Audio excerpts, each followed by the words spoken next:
News College Football presented by Citi. From Rice-Totten Stadium in Itta Bena, something special's cooking for the SWAC Eastern Division.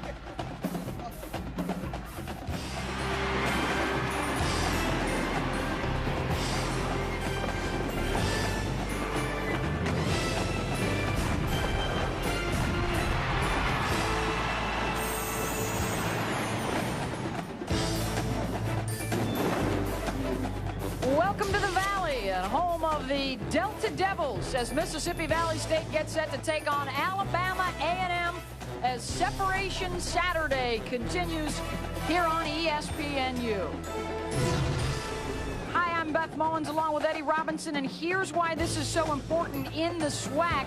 Alabama A&M 1-0, Mississippi Valley State 1-1 in conference play, and these two teams with their sights set not only on a division title but the overall SWAC championship as well. It would be the first ever for both of these programs, and Eddie, a significant opportunity here for the winner to get the leg up in the East race. It sure is. Separation Saturday in college football, but I'm going to call it moving day because the winner of this game will move to first place in the Eastern Division of the SWAC Conference. They're both evenly matched teams. They were picked to finish first and second in the Eastern Division, so you have to think that the winner of this game will have the inside track to win in the Eastern Division. And we'll first start out with Alabama A&M and the Luke brothers, Kelsey and Nick. They will lead the attack. Yeah, Nick Luke is the older brother. He's the rusher. He's the guy who was the leading rusher in 2005 and also in 2006. However, Kelsey, the younger brother, he's the team leader on offense. He's the guy that takes charge of this defense. When he gets on the edge, he's extremely tough to stop. He can throw and run. He's like a second running back in the backfield. And the guy responsible for trying to contain the Lukes today will be Tyler Knight, the senior linebacker, the reigning SWAC Defensive Player of the Year. I really like Tyler Knight. He was also an All-American last year. Also, he did lead the team in tackles, led the conference in tackles, 17 sacks from his linebacker position. Extremely active. He's a smaller player, but he's tough, plays a lot of emotion and enthusiasm, and he's the guy, him and the Delta Devils defense, who will have to try to stop the Nick brothers today. Separation Saturday, and a chance for the winner to grab the early lead in the SWAC East Division. Alabama A&M and Mississippi Valley State kickoffs coming up.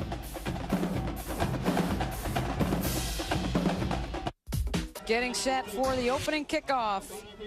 ESPNU's college football presented by Citi. Alabama A&M and Mississippi Valley State from Itta Bena, Mississippi, and Rice-Totten Stadium.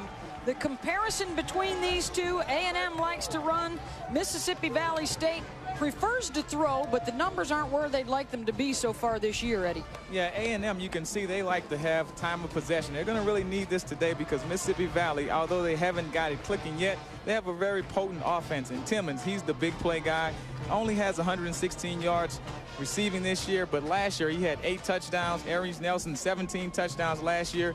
They really have to make the big plays. That's what Coach Totten emphasized to us, that they want to make big plays, and they have to be patient in doing so, but they're going to try to take some shots deep today.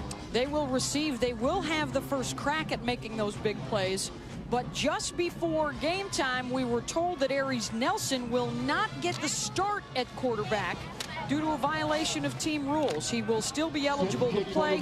We expect to see him pretty early on, but he will not make the start. It will be a freshman, Paul Roberts, who will get the start at quarterback, announced by the team just prior to kickoff here today.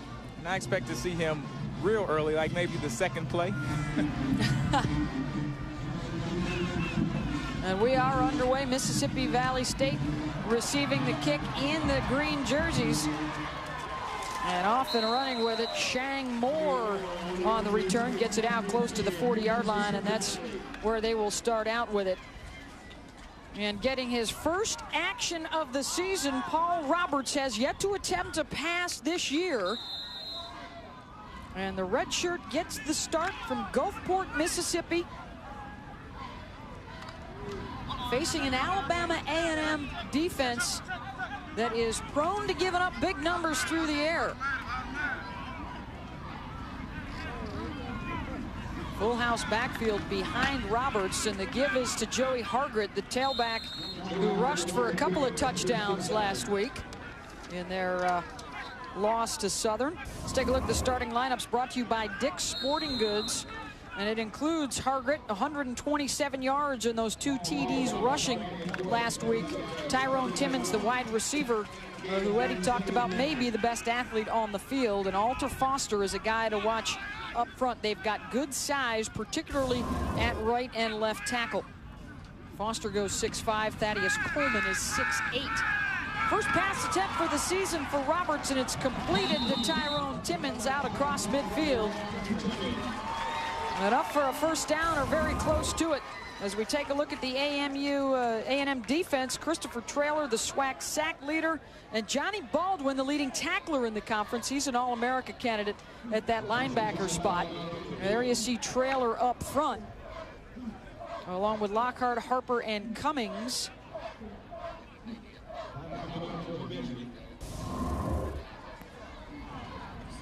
That's a surprise for Paul Roberts to get in here and on the second play to throw a pass, because of course he hasn't attempted any passes, and we're all looking for Aries Nelson, so I'm sure the A&M coaches are wondering what's going on. Looked like he made the catch right past the midfield line, but he got the spot at the 49, so it'll be 3rd and inches. And there is the A&M defensive backs. Marcus Black is the guy to watch back there. He's the intimidator and the big hitter for the Bulldogs in the secondary. And Marcus Black, he's a guy that is playing strong safety now, which is natural position. Last year he had to play free safety because of injuries. And like you said, he wants to hit somebody early and late, the way Coach Towns put it. And he's a big play guy back there. And look for him to have a real physical game today. As you can see, he's creeping up around the line of scrimmage, likes to stay in the box and in the action. So we're set to go on 3rd and short. They've got to reach the 50-yard line to get the first down. With Paul Roberts, the freshman, handing it off, and terrific penetration from Justin Harper coming right up the gut to make the play, throwing Hargett down for the loss, and that'll bring up 4th down. Yeah, big play by number 98, Justin Harper, only a sophomore, 6'2", 271, and you can see he just kind of backdoors the offensive lineman and makes the play in the backfield. Tackle for loss, 4th down situation, and it's too far to even try to attempt a 4th down play here. That'll bring on the punter, Zach Galarski, a freshman from Hawaii. Special teams could be crucial today. The kickers and punters for both sides are all freshmen. Galarski gets the boot away. Frank Moore will let it bounce a couple of times. And A&M will take over for its first possession, starting out at their own 21-yard line.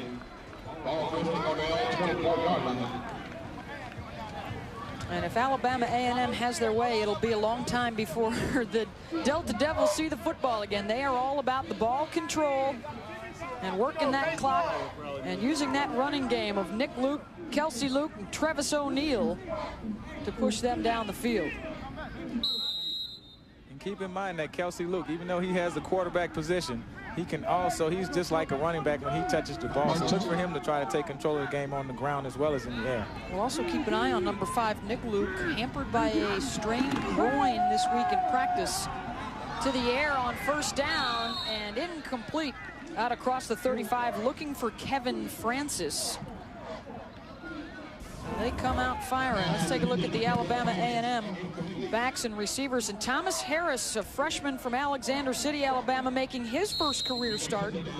Emmanuel Edwards, their starter and their leading receiver from a year ago, is not here due to a violation of team rules. Up front, they are strongest in the middle at the center spot, and their 2 guards, Jeffrey Johnson, Christopher Franklin, and Christian Smith. To throw on 2nd down, ball is knocked into the air and drops incomplete. Tyler Knight had a beat on it after terrific pressure from DeCarlos Myrick, who got Luke while he was trying to throw it. You see Myrick working on the edge. He gets around the offensive lineman. Ball is in the air, and you have here Julius Love and Tyler Knight are both fighting for that ball. And if it would have stayed in the air just a little longer, either one of those guys could have made it easily into the end zone. And I take that back. That was Baron Pullum who was applying the pressure. A 4-year starter up front for Mississippi Valley State. Tyler Knight is their SWAC Defensive Player of the Year and the leading tackler. And then in the secondary, Chris Wilson has the most experience, the senior, a 4-year starter. A&M throwing on 3rd down So they faked everybody out. 3 passing plays to start out the ball game for the top rushing team in the SWAC. And when we talked to Coach Jones and the offensive coordinator, Coach Connors, they both emphasized we want to control the clock. We want to run the ball, punish them, wear them down, and then they start off with 3 pass plays. I think they set us up. Kelsey Luke, the senior out of Phoenix City, both he and his brother started out at SEC schools and then transferred in for the opportunity to play together. Now it's A&M's turn to punt it away. Rashawn Kyler with a booming blast back inside the 20-yard line. Clarence Cotton is swarmed at the 19. A terrific punt by Kyler. No score, just underway here in the first at Mississippi Valley State. The Delta Devils of Mississippi Valley State and Alabama A&M. State 1-1 in the SWAC. Alabama A&M is 1-0 right now. This is the 19th meeting, and A&M has dominated of late. They've won the last 10 meetings, including the last 9 years in a row. And it's a series that started back in 1971. Like the Valley Delta Devils have some catching up to do. I know they would love to start it today, get them back into this East race. They only have 1 loss, but you can't fall behind a team like A&M because they know how to finish and close out a season. They were the Eastern Division champs last year, so they've been there before. They know how to get to the SWAC championship game. Yeah, head coach Anthony Jones in his 5th season, they've already been to the SWAC finals twice in the last 3 years. And there is a feeling in Huntsville that this could finally be the year for them to break through and win the title. The defending champs from Grambling have had some tough luck early on, a couple of overtime losses. They've started out 0-2.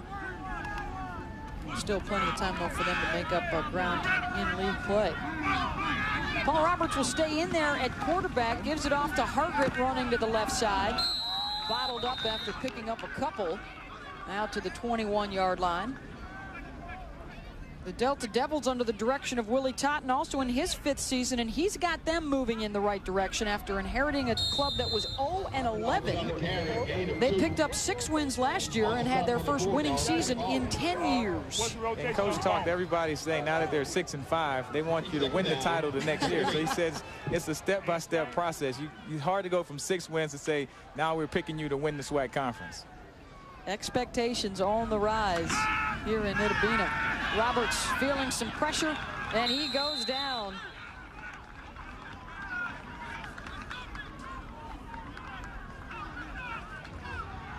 Good heat coming that time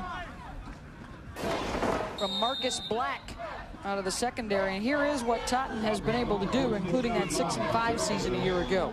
You can see he has the program going in the right direction. Each year they're picking up a couple wins, and you have to realize he started 0-11. So when you pick up an 0-11 ball club, you really just have to build from scratch. And going into his 5th year, this is where you have some of those 5th-year seniors that he actually recruited, and they're starting to pay off, and they're having a better season every year. They get better and better. 3rd down and long, and the draw to Hargret gets him back outside the 20. And still well short of the 1st down marker, so the punting unit will head back out there. Not a bad call here in the field position game. You have a freshman in Paul Roberts, number 1. He's starting the game because Aries Nelson not in the game, and on a 3rd and long situation backed up, you don't want him to get into a pressure situation. So just hand it off, get the draw, get your punt team out there, and just play some defense. And I'm pretty sure we'll see Aries Nelson shortly. Galarski to punt again. Frank Moore is back deep. The top 2 return guys for A&M are out today. So a chance for Moore to have the opportunity now. He has yet to touch one as that bounces out of bounds in Delta Devil territory, and a terrific starting spot now for A&M at the 45-yard line. Well, Thursday night, Ohio Valley Conference rivals collide in a border war on ESPNU with Eastern Kentucky taking on Tennessee Tech. College football primetime presented by Buffalo Wild Wings. Thursday night at 7:30 Eastern on ESPNU. For more information, log on to ESPNU.com. After 3 incomplete passes on the first possession, I can just about guarantee you that A&M should run the ball in this play. Top rushing team in the league. O'Neal in front of Luke in the eye, and it goes to Nick Luke. And he finds some space up the middle, gets a helpful hand from Christian Smith, shoving him forward. Down to the 41-yard line. Pick up a 4 on the play. I think what you have, you know, Coach Jones is an old tight end. He played with the Washington Redskins, won the Super Bowl back in '87 with those guys. But then the offensive coordinator, Coach Connors, he was a running back at Jackson State, coached me at Alabama State. So they have a personality where they want to dominate the line of scrimmage, be physical, and they realize the importance of ball control. And now the Bulldogs show a 4-wide-out set with Kelsey Luke out of the shotgun. Looks right, running left. That is when he can be so dangerous, when he can get out of the pocket into the open field. But the Delta Devils did a nice job of containment there. It's going to bring up 3rd and about 5.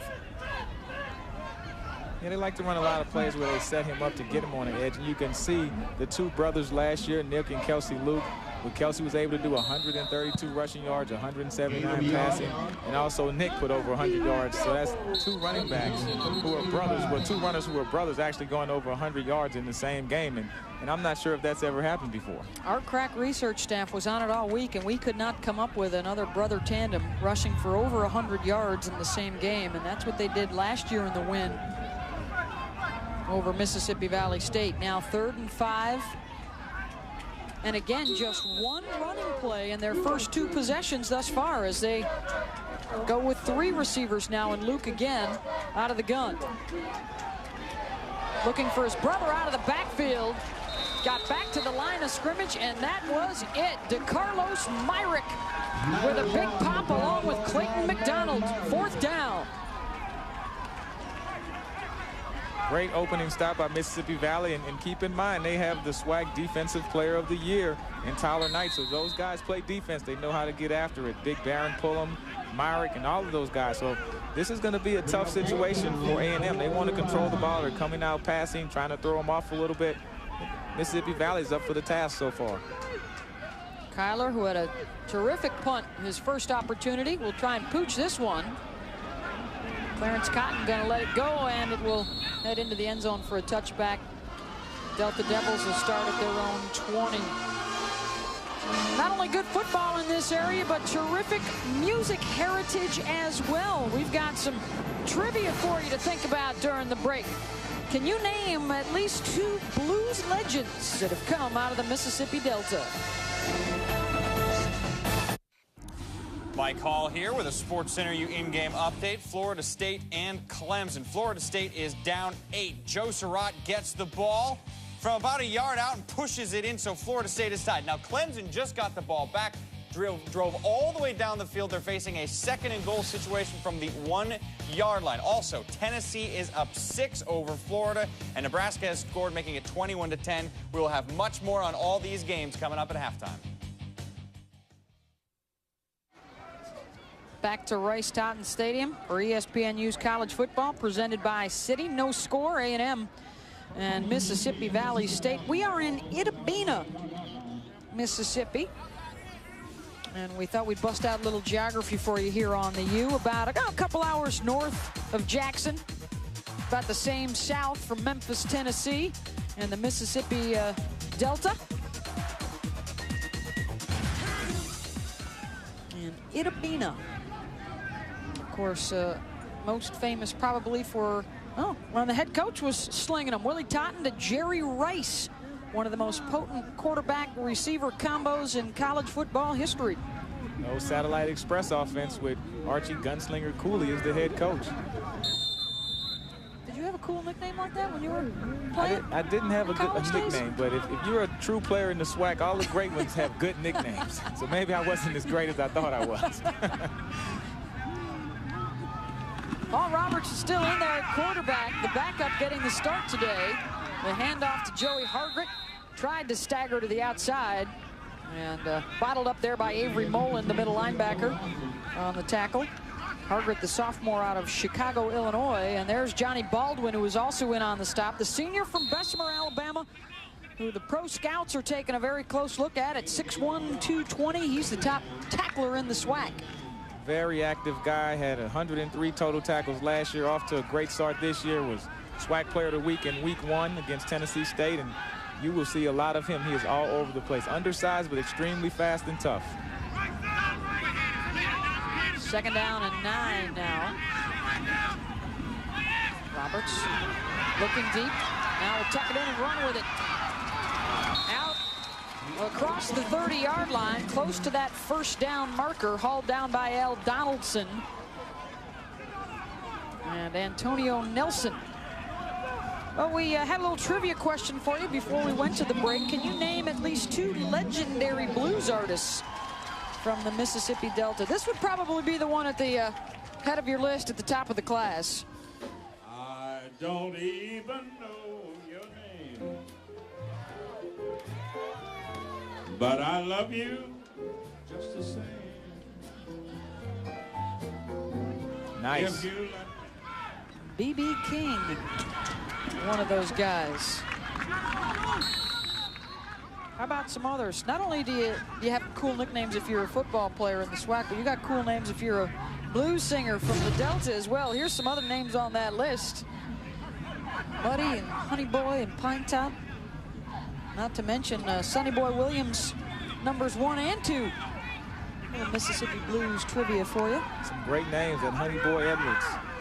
Good blues singers, some good music, great part of the country, and you just like to hang out and listen to blues and eat catfish. Hargret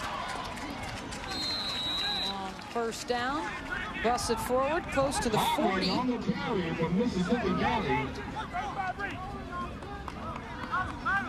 Now, we are surprised that Paul Roberts is at the quarterback spot, but I'm not surprised with this running game. Coach Titan said they needed to be patient. They want to make big plays today, but at the same time, he said defenses are playing them for the pass, and they have to take what the defense gives them. So if they can run the ball 30 times and score, he'd have to take that. I mean, it's not what he likes to do, but it'll be effective for today. Looking to set that pass up with the solid run game. And Hargret appears to have enough for the 1st down. This is a young man that, by the coach's admission, was real out of shape coming into camp, and it took him a while to get back to where he needed to be, and he arrived last week, and it's carrying over into today. And I think what he had to do was actually play himself into shape, and Coach Titan said they were extremely disappointed with him. Only a sophomore, so still maturing and learning the game, but they say he stays after practice and runs extra wind sprints to get himself going, and he's an effective runner. I mean, with Hargret and also Big Burnett, number 42, they have an effective running attack, even with all the accolades from the passing. Roberts sacked. Some more good pressure from Alabama A&M, bringing it right up the middle. Kevin Lockhart, Justin Harper, there are 2 defensive tackles all in on it. I think what you see here is the inexperience of Roberts. He has a 3-step drop, and Timmons had one-on-one coverage. Now, Timmons is an All-American wide receiver.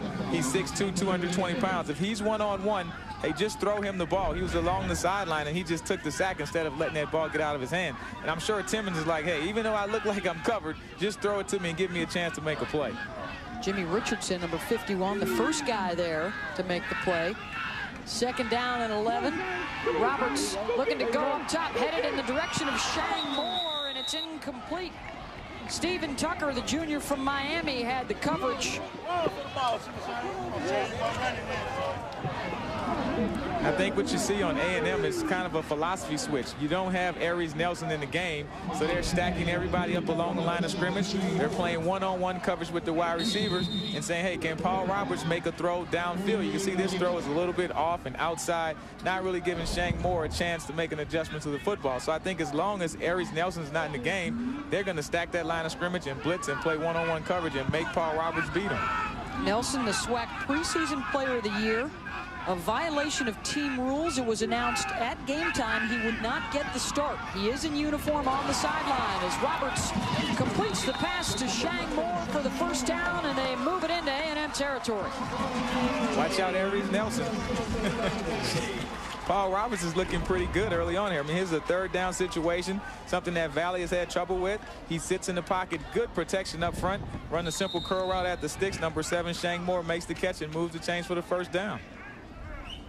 A&M has been susceptible to the pass this year, giving up 238 yards through the air on average through their first 2 games. And now it's 1st and 10 from the 43-yard line. Roberts again showing good poise, completes the pass to the 30. Clarence Cotton with the catch in front of Al Donaldson and Stephen Tucker. Paul Roberts doing a good job of being patient and starts up front. Big 72, Alter Foster. You can see there he's getting the good block against Christopher Taylor, allowing Clarence Cotton to make a catch. Now, I would tell you, Big 72, he was a preseason All-SWAC, and they said they want to match him up against Christopher Taylor, number 58 for A&M. He's their speed rusher, Terrence Mathis type of guy, but they feel like he has the feet to block Traylor today.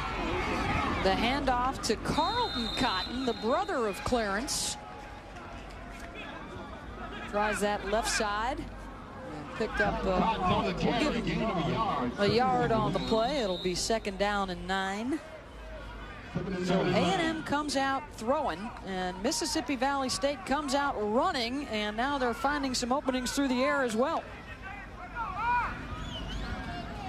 Very efficient drive. Not a lot of big plays, but they're converting on 3rd downs. Good mix of run and pass so far.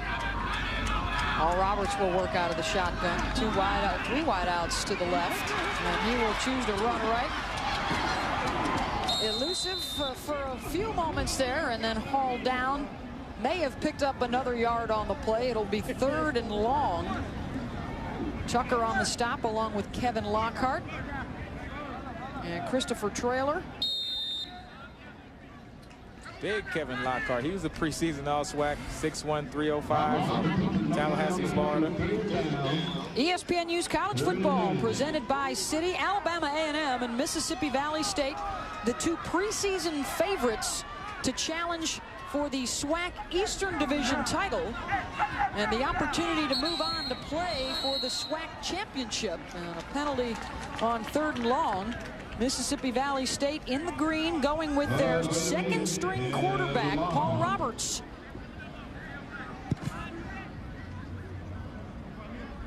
False start on the Delta Devils. Aries Nelson not getting the start due to a violation of team rules. We were told he is still available to play in the game. We have not seen him yet here in the 1st quarter. 3rd down. Penalties has been the 5 yards for Mississippi Valley this year. They had 17 penalties last week against Southern. Some were questionable, some were earned. That was Coach Cotton's take on the penalties, but it's something that they have to get under control. 3rd and 9 to 3rd and 14. That's a big difference in game planning. From the 39-yard line, Roberts rolling, looking deep, has Timmons in the end zone, caught for the touchdown. As Timmons was able to fend off Al Donaldson to make the catch. And that's what Timmons wants the quarterback to do. If I look like I'm covered, just throw it up and let me make a play on the ball. Timmons is a big guy. You can tell 6'3", 210. He can out-jump most defenders. Now the referees are huddling up to see who pushed off of who, and may have just been a case of good football. Let's see what they call. Willie Totten, one of the things he told us, last year, we were making big plays. This year, we don't have any yet. This would be a big one. 39 yards if it stands. A touchdown from the backup Paul Roberts to the All-American candidate Tyrone Timmons. And it is 6 for the Delta Devils. And like you said, last year, big play. Number 6, holding. Number 6 on the defense. That penalty is declined. Touchdown. Last year, 10 touchdown passes of 25 or more yards, 19 touchdown passes on the year. They haven't been having that this year. And you can see here the young guy, Paul Roberts, is rolling around. But with Mr. Timmons, just throw it up and give him a chance. Great one-on-one coverage by Marcus Black. But Timmons is an athlete, the best athlete on the field, I think, the fastest guy, tallest guy. He can out-jump most of these defenders. He's going to make a play on the football. Most of the time, he's going to win and score. His first touchdown catch of the season, the 2nd on the year through the air for the Delta Devils.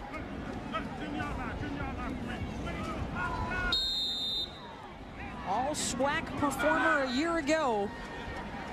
And he's got his team in front here early on. Extra point is good. No problem for the freshman Paul Roberts. 39-yard strike to the All-America candidate Tyrone Timmons.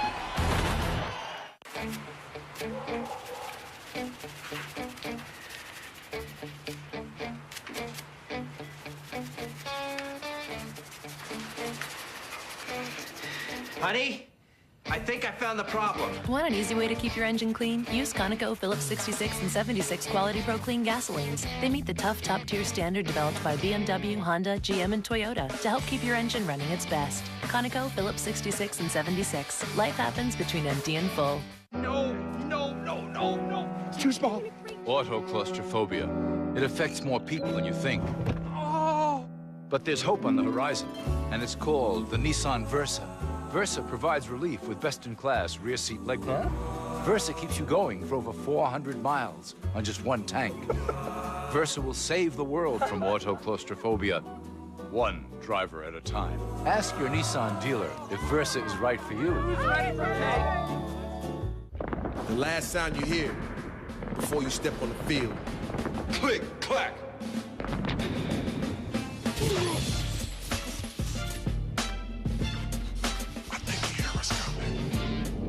Quick, clack.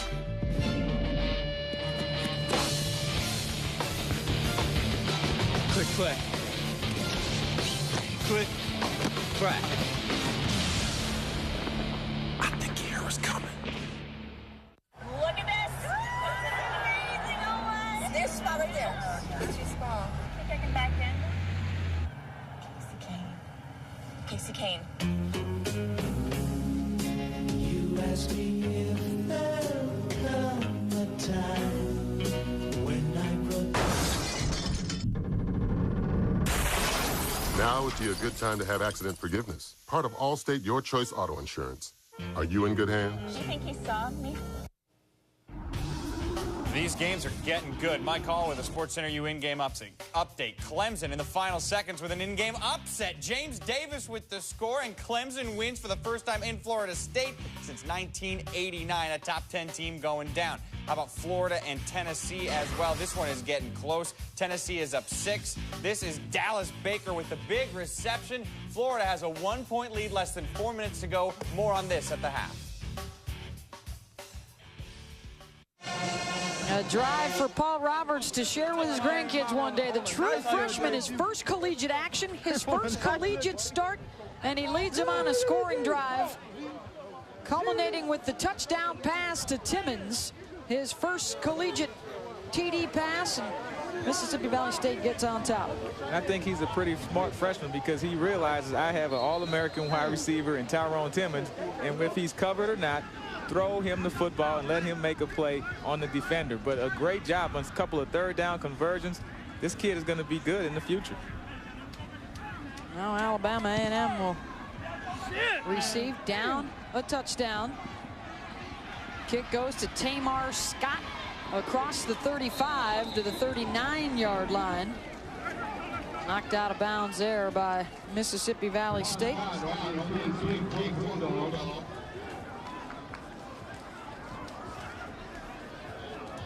See what the Alabama A&M Bulldogs will have to say in response to that drive with the backup quarterback. Kelsey Luke, Nick Luke haven't been able to get it going this year. A couple of 3-and-outs, haven't had a first down yet. So we'll see if Alabama A&M can get something going. They like to control the ball and the time of possession, but haven't done it today so far. From the 39, Nick Luke The deep back. Play action. Kelsey Luke looking deep. And it's caught at the 35-yard line. Thomas Harris, the freshman, with his first career start, hauls it in. Got a flag on the play all the way back behind the line of scrimmage, and it's going to be holding on A&M. It'll come back. Unfortunately, you see Thomas Harris, another freshman, starting his first game, and the freshmen here are making some big plays with the quarterback from Mississippi Valley, Paul Roberts, and Thomas Harris. Unfortunately, this one will be called back because of a holding penalty. So it's Bulldogs 5-10 yards. On the offense, number 76, 10 yards from the previous spot. Repeat, first down. So instead of the 25-yard gain, they'll be pushed back. Darius Turner whistled for the infraction. And Coach Totten doesn't have any type of sympathy for holding calls. They had 17 penalties last year, but on the monitor, that looks like a clear holding call by Darius Turner. And it's not holding unless you get caught, but he got caught that time with the yellow hanky on the ground. 1st and 20 now, back to their own 29-yard line, Alabama A&M. And Travis O'Neal smothered. Nobody fooled on the draw. 91 to Carlos Myrick, 96 Ronald Green. We had some fun with Ronald yesterday at practice, telling us there's no way the Bulldogs are going to break the 10-point mark today. So far, looked like he may be right.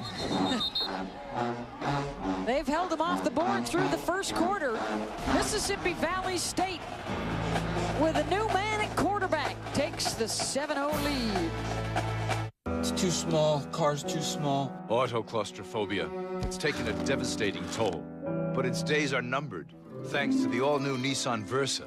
Versa treats small car symptoms with best-in-class interior space. Now this is roomy. Versa lets you be carefree and hands-free with Bluetooth technology. I like that. Versa will help you take control of autoclaustrophobia today. Ask your Nissan dealer if Versa is right for you. You're so cute. Now you can get in great shape, build muscle, and you can do it fast.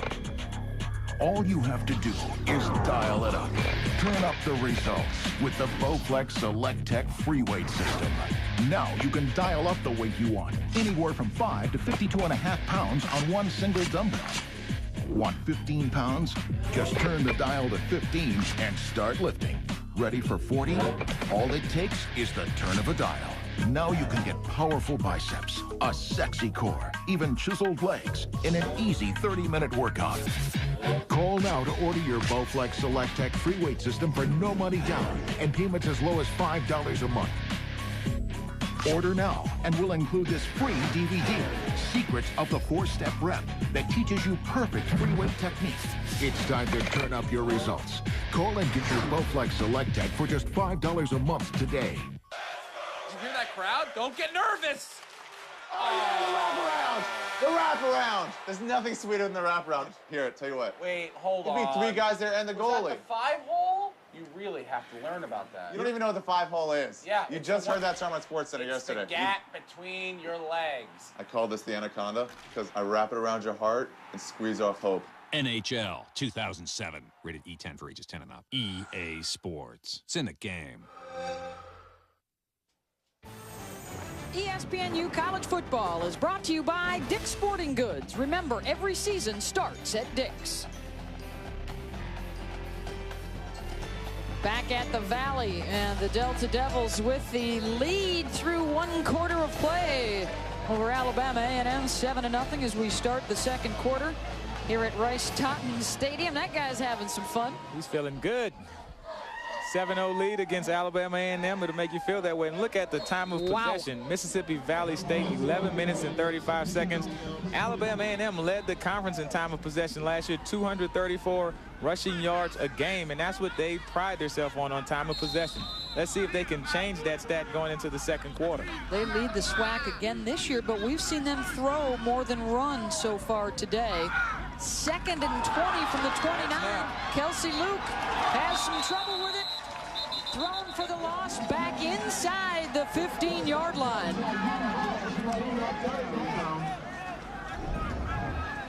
A&M making the silly mistakes. Bad snap, nothing Kelsey Luke can do. And right here you see big 96 and 99. That's a free sack. Who can touch him down first? I don't know who got it, maybe half a piece, but Ronald Green and Barron Pullum. Pullum had 2 sacks on the season coming into this game, and he's a force to be reckoned with. They're both going to make plays, and Ronald Green, very friendly guy, predicted that they wouldn't get more than 10 points, and he's talking to Kelsey Luke right now and tell him to tell him that again. If my direction's right, they got to reach the Gulf of Mexico for the first down here, or the 50-yard line, whichever comes first, and they will not get anywhere near that. And that will bring up a punting situation. And that was a 3rd and 24. Wow. 34, actually. Now they're going to have to rely on the leg of Rashawn Kyler here. Good defensive stance by Mississippi Valley State. They got plenty of help from the Bulldogs with the mental miscues. And now Kyler from inside his own 5-yard line will boot it away. Watch out for Clarence Cotton, 35, preseason all-SWAC returner. He can make things happen if he gets this ball in good position. Short kick this time from Kyler. Look out, may hit a Mississippi Valley player. Bounces out to midfield. And once again, the Delta Devils will have the football and in good shape. ESPNU Inside the Polls, presented by Conoco, breaks down the new college football polls each Monday at 6 Eastern. Mike Hall, Mike Godfrey, Todd McShay will look at the week that was and the week ahead. ESPNU Inside the Polls, presented by Conoco, Monday at 6 Eastern. For more information, log on to ESPNU.com.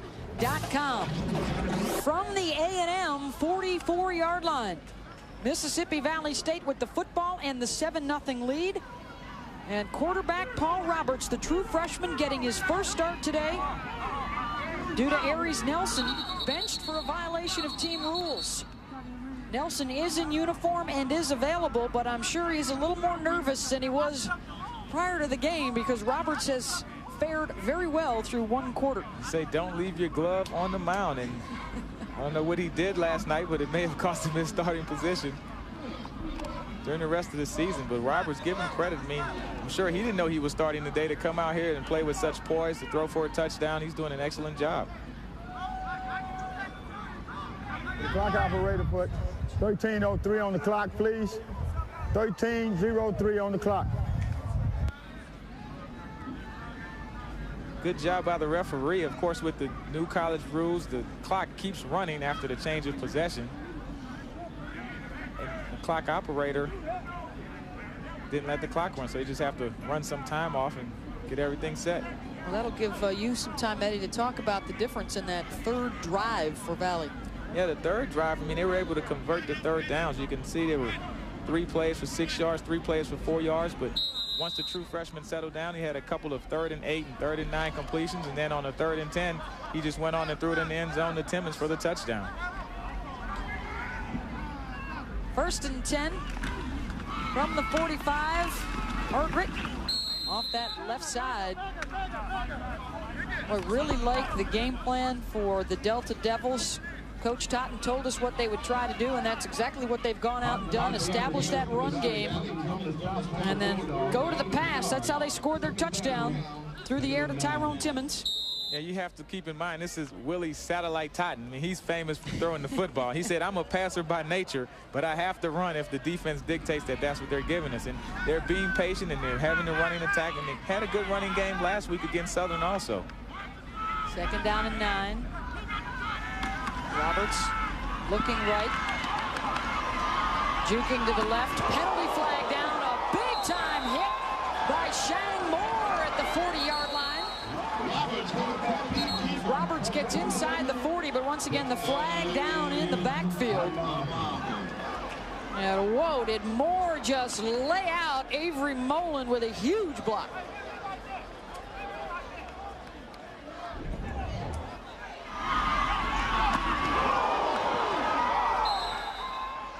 They'll have some fun with that in the tape room, but it won't count.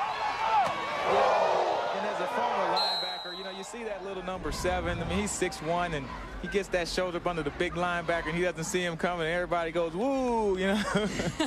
It's kind of like, it reminds me of Hines Ward, because he does a good job of that with the Pittsburgh Steelers, of getting those blindside shots. Number 71, Mississippi. Penalty. Previous spot. Repeat, first down. But it's always funny when you see that little wide receiver with that crackback block on one of the big guys, especially if it's a linebacker or a defensive lineman. Makes them look real tough and they feel bad, you know.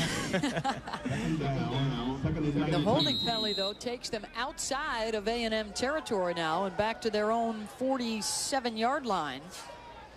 2nd down and 19. Trailer jumped but was able to get back. Roberts across the middle, incomplete through the hands of Timmons.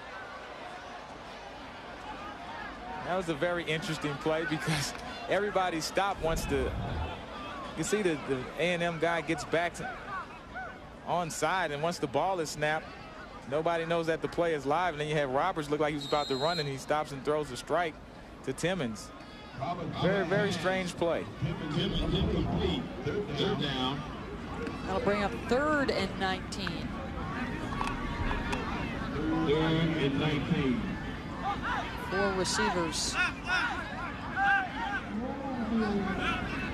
Check that, they'll go with 3 now at the tight end. Roberts stepped into the pressure that time and is sacked at the 43-yard line. Whitney Garrett was around the play, along with Justin Okpara. Roberts looked like he's a little banged up, but he's getting up. I always like to see that. The trainer's coming out to see if he's okay. We've been watching, too, on the Mississippi Valley State sideline. We have yet to see Aries Nelson even take any snaps or warm up at all.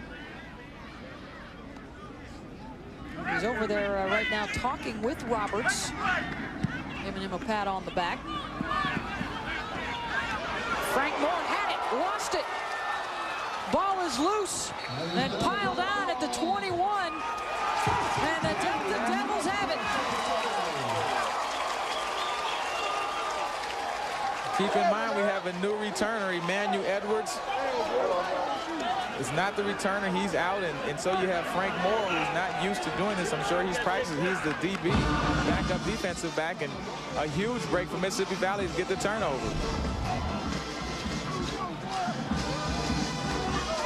Oh, never had it. Never had it, and then the Valley defender made sure he couldn't go back and get it, and that's what you want to do. You want to time up that hit. At the same time he touches, and then it's just a scrum under the pile, and Valley is in great field position on the 22-yard line. And that was Tyler Knight that made the hit. Their All-American linebacker also playing special teams. And now Aries Nelson is in at quarterback for the first time today. The starter last year, the starter through their first 2 games. A huge hole in the middle for a touchdown. Joey Hargreaves, 22 yards for the square. It's 13-0.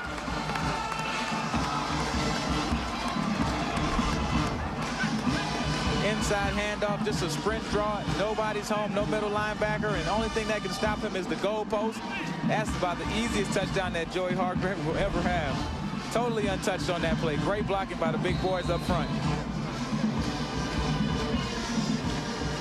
Well, when we talked with A&M coach Anthony Jones, the first 2 things on his checklist were control the ball and don't turn it over. They have not controlled the ball, and they have turned it over. And the only good news is the extra point was missed. So it will stay 13-0 Mississippi Valley State. Joey Hargreaves untouched to Pater. These men of steel, forged out of sweat and strife. On an overcast day, the quest began. We're in our house. Nobody comes into our house. But what if you don't live near your team's house? Then you have to have DirecTV, because it's the only way you get an NFL Sunday ticket and follow your team, no matter where you live. Let's go. Physical on 3. 1, 2, 3. Physical. Buy NFL Sunday ticket. Get 4 months of our best programming package for free. There's good TV, there's better TV, and then there's DirecTV. Spending limit? Who cares? Not us, cause them ain't no credit cards. Sure ain't. Them motorcycles was expensive and fast. And loud. Oh yeah, them bikes be like wah. No, like they went like wah. Sound good because they free. Shoot. Yeah, shoot. Citi Identity Theft Solutions. Talk to a real person to help get your life back. Free when you get a Citi credit card or Citibank account.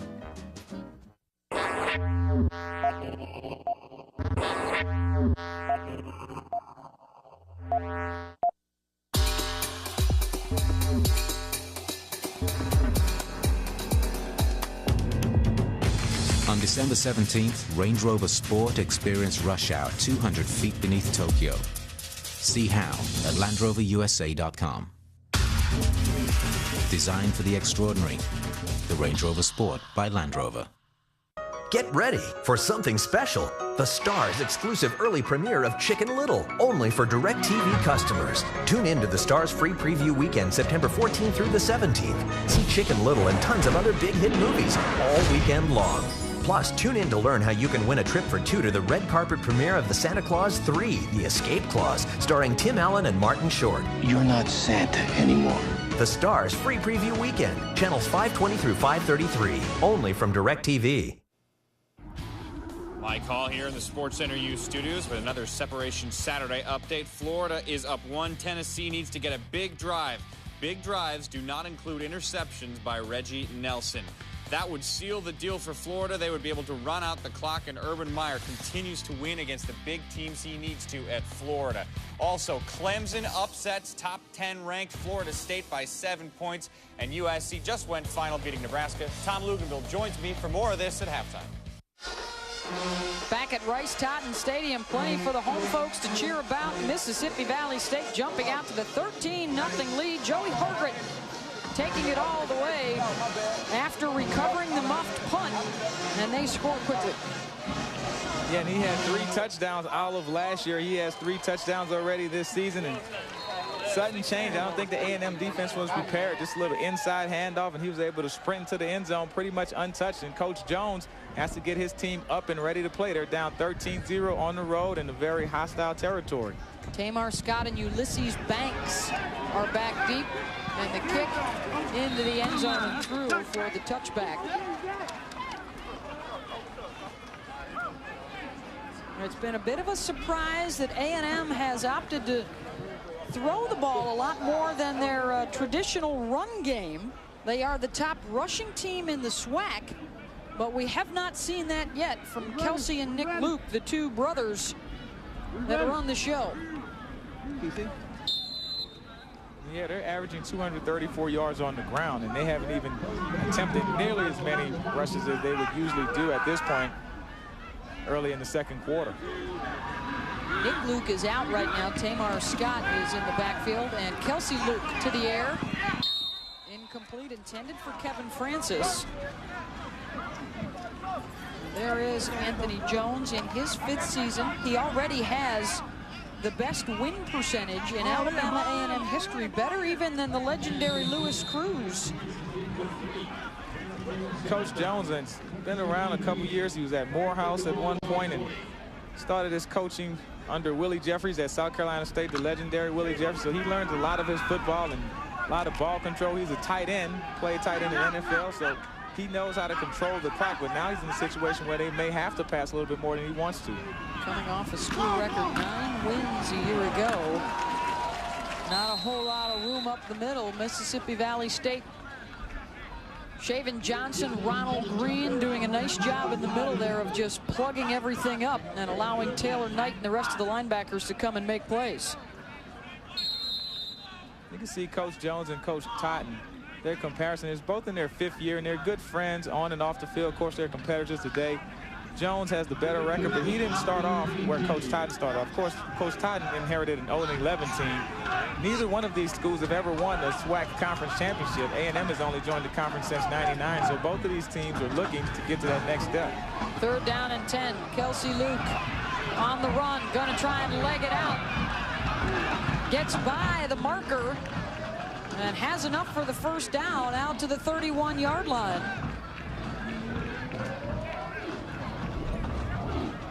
And this is where Kelsey Luke is very dangerous, and this is the type of plays that I would expect him to run. When he gets on the edge, he's like an X factor. He can run and throw, and he's just like a running back. And you can see he knows how to get the 1st down. He's always leading the team or close to the team lead in rushes and can do a lot with the football when he's on the perimeter. Makes it extremely hard for the defense to stop him.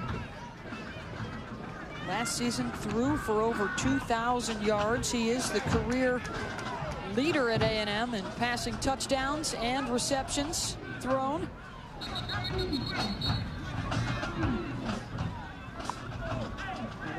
Whistle from the side judge. Coming up to talk with our referee now. Just over 9 minutes to go in the first half. Mississippi Valley State scoring through the air in the first quarter and on the ground in the second quarter, taking advantage of the fumble recovery.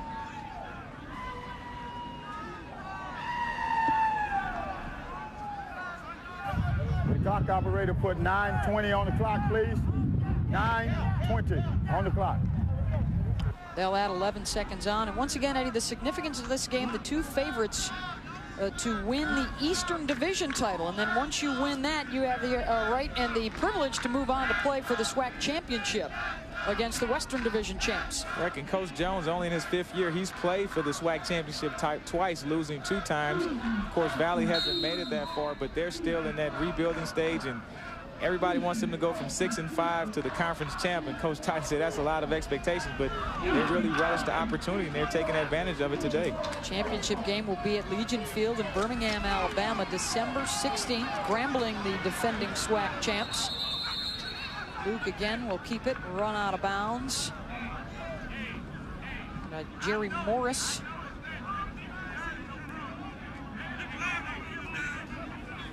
Pick up a 3 on the play. There you see the conference standings in the East.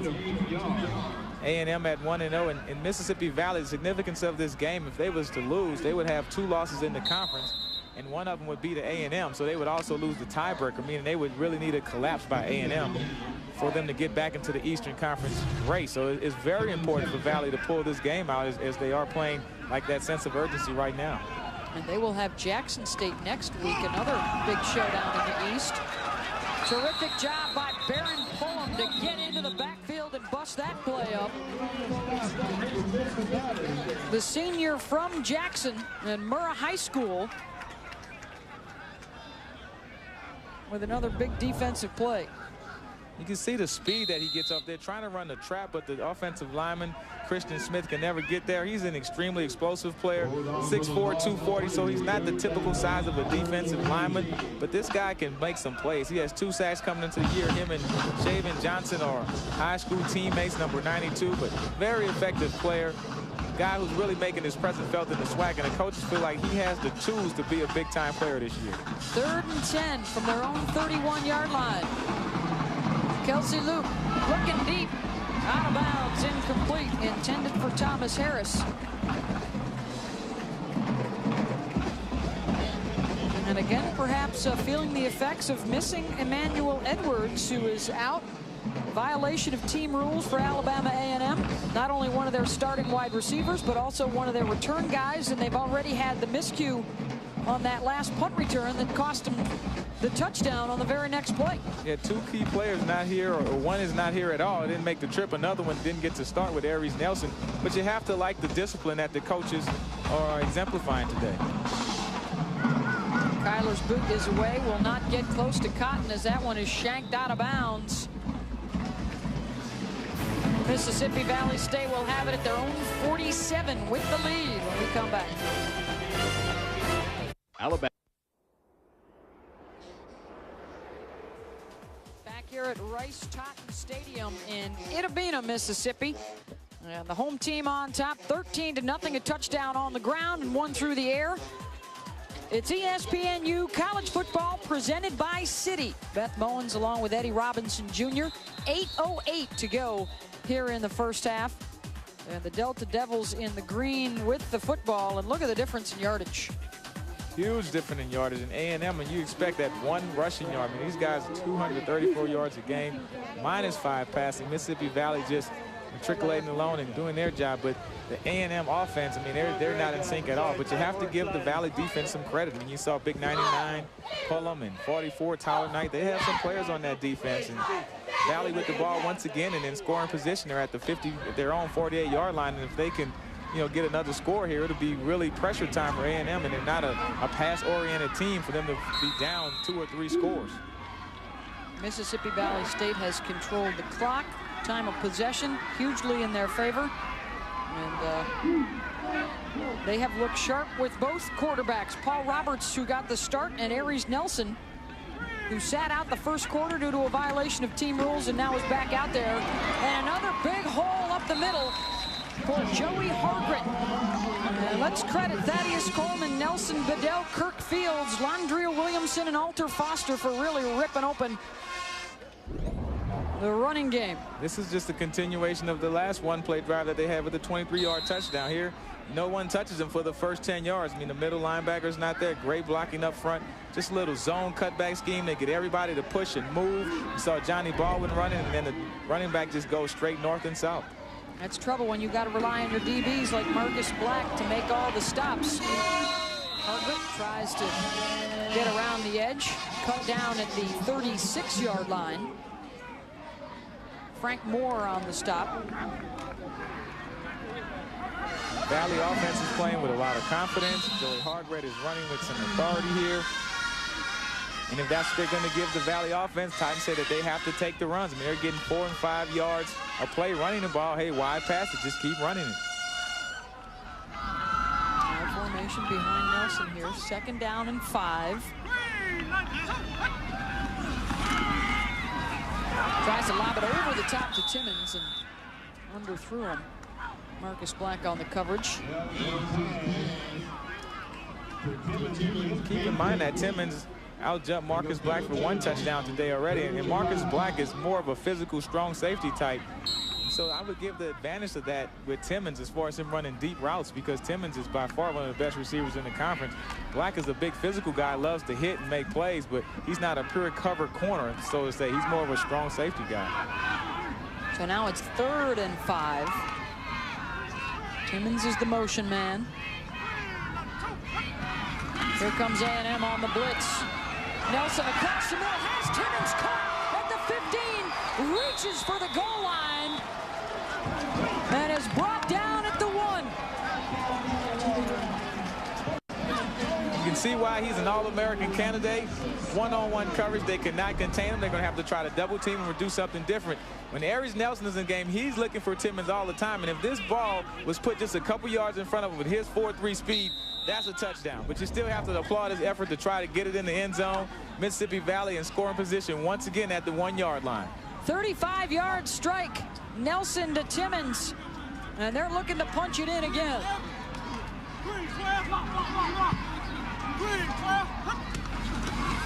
Nelson runs the option. The pitch is to Cotton, and he will launch in. Touchdown, Delta Devils. Cotton with the score, and it's 19-zip. And this is definitely a shocker for Valley to be up 19-0 in Alabama A&M. The way this game is progressing, I mean, they started with Paul Roberts, a true freshman at quarterback. He threw a touchdown, 2 rushing plays to get 2 more scores. Valley is doing everything right today, and A&M is really struggling with their offensive game plan. Kolarski, who missed the last PAT, knocks this one through. 6:19 to go in the first half, and Alabama A&M in big trouble. The Delta Devils through the air. They're getting that passing game going, and they finish it off on the run for the touchdown.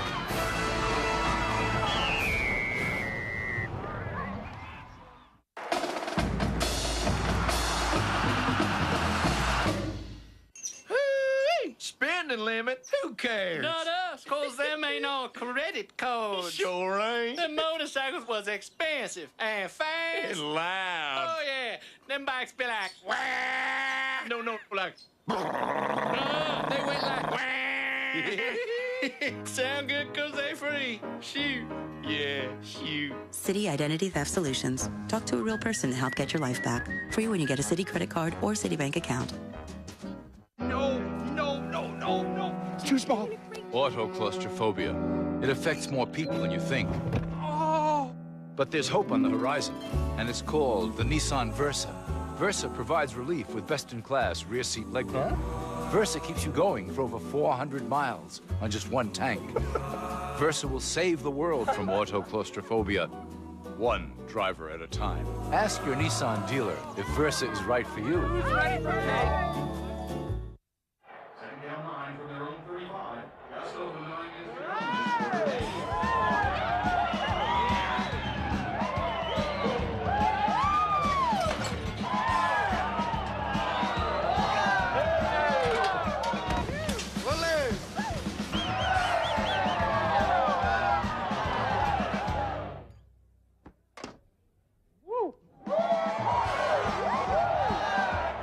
Wild Wings. You have to be here.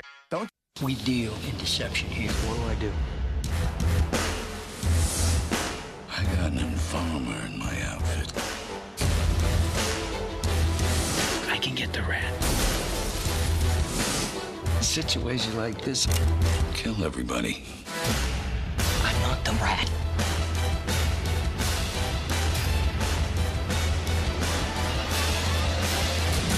The Departed, a Martin Scorsese picture. Rated R. Starts October 6th.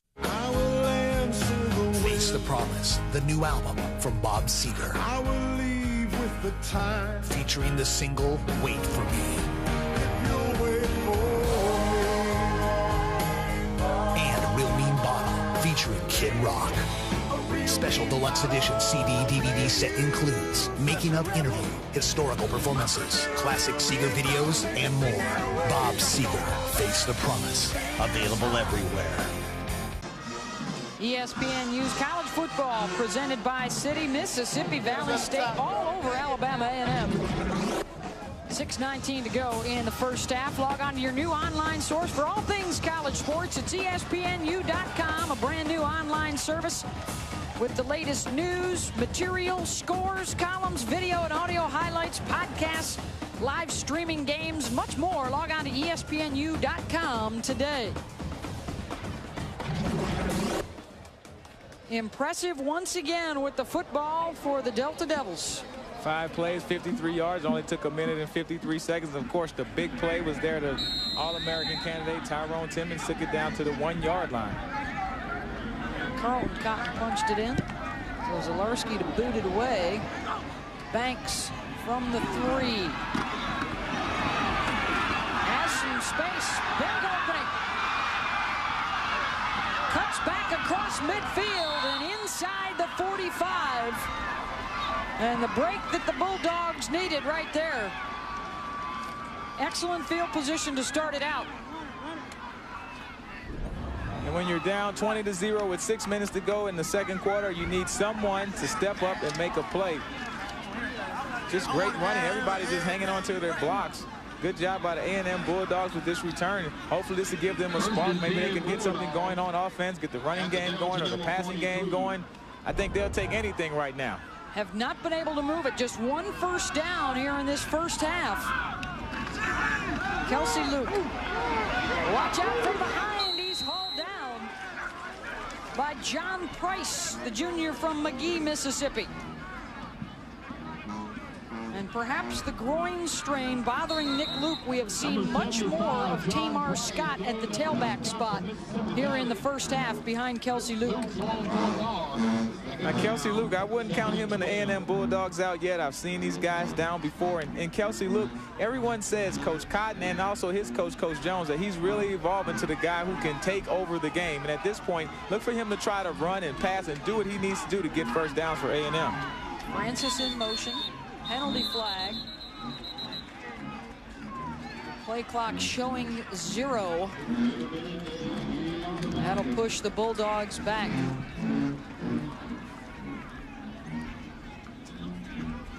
A&M, unfortunately for the Bulldogs. Offense, number 9, 5-yard penalty. Repeat, second down. Doing too good a job of hurting themselves here in this first half, Eddie.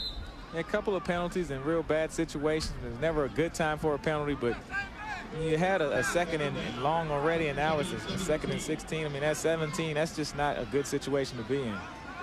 Back out to midfield when they started out at the 43-yard line of Mississippi Valley State. Kelsey Luke has to run from the pressure and throws it away. That'll bring up 3rd down and long. It's been a frustrating afternoon for Kelsey and Nick Luke so far today.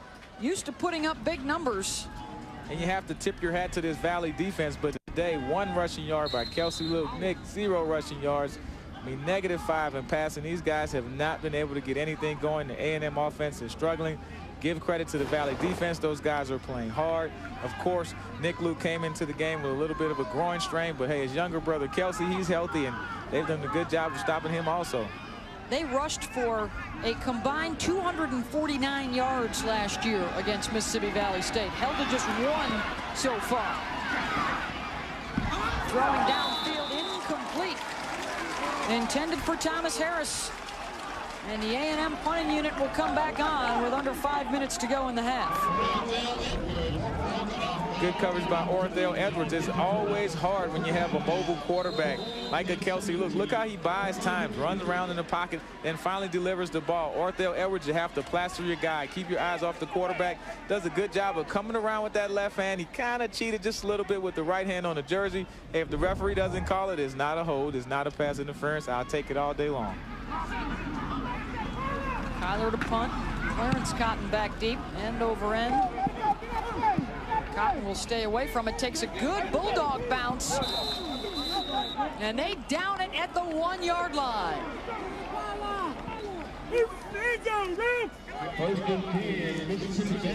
Tremendous coverage there from Maurice Thomas. ESPNU's College Football Primetime presented by Buffalo Wild Wings comes your way Thursday at 7:30 Eastern. It's the Colonels of Eastern Kentucky and the Golden Eagles of Tennessee Tech. Big matchup from the Ohio Valley Conference. College Football Primetime presented by Buffalo Wild Wings Thursday at 7:30 on ESPNU. For more information, log on to ESPNU.com. From their own 1-yard line now, the Delta Devils with Aries Nelson at quarterback. Full house behind him in the end zone.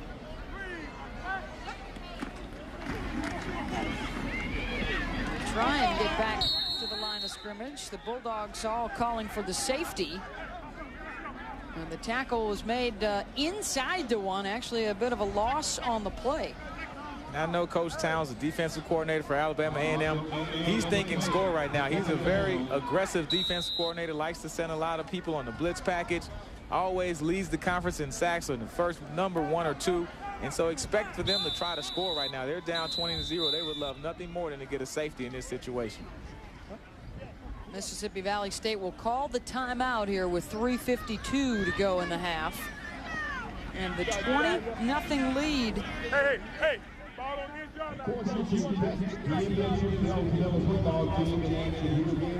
Bulldogs looking for some answers. Hoping maybe their defense can make a play for them. It's been a solid effort regardless of who's been a quarterback for Mississippi Valley State. Paul Roberts and Aries Nelson. They've had the big plays. They've had the mental toughness that head coach Willie Totten was looking for today, and they have contained the Luke brothers big time. I mean, when you look at the keys to victory for Mississippi Valley, they're just checking them off one by one in this first half. Time of possession, they're winning that. They're not getting the turnovers. They're making the big plays on offense. The Luke brothers, who absolutely destroyed them last year, has not been a factor. So they're doing everything they need to do to put themselves in position to win this ball game. Bulldogs trying to hang on and hoping they can do what they've done through their first 2 games, which has been score a lot of points in the second halves of games. They're going to need it for the comeback here. 2nd and 10 from inside the 1-yard line for Mississippi Valley State. Nelson to give to Hardrick, cut down. I believe that was big old David Winston that reached up, got a paw on him to haul him in. And that's all you're looking for. You just want to get 2 or 3 yards. When you're on that 1-inch line, anything can go wrong from an offensive standpoint. The defense knows it. So 2 or 3 yards just to get some breathing room. And even if you have to punt, you want that punter to have room to step up and make a good play. And you don't want to risk getting a punt blocked because you're so backed up. Pickup of 3, so it's 3rd and 7. Timmons in motion. Now in slow motion, and Nelson Turned around to try and beat the play clock, but doesn't. Penalty flag. And they'll be pushed back half the distance.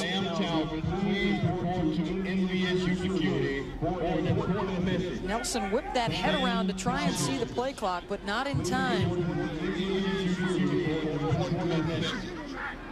And that's tough because you lose your timeout and you still get the penalty, so you don't have any benefit from calling a timeout in that situation. And you don't want to be backed up any more than you already are.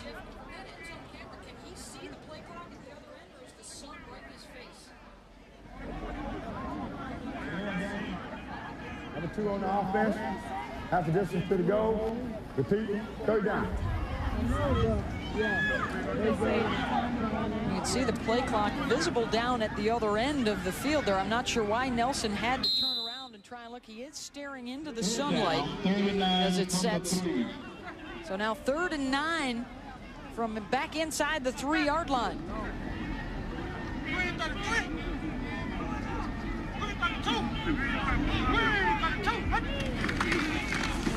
Nelson gives to Hargreaves. And Johnny Baldwin was having none of that. The SWAC's leading tackler on the stop, along with Avery Moland.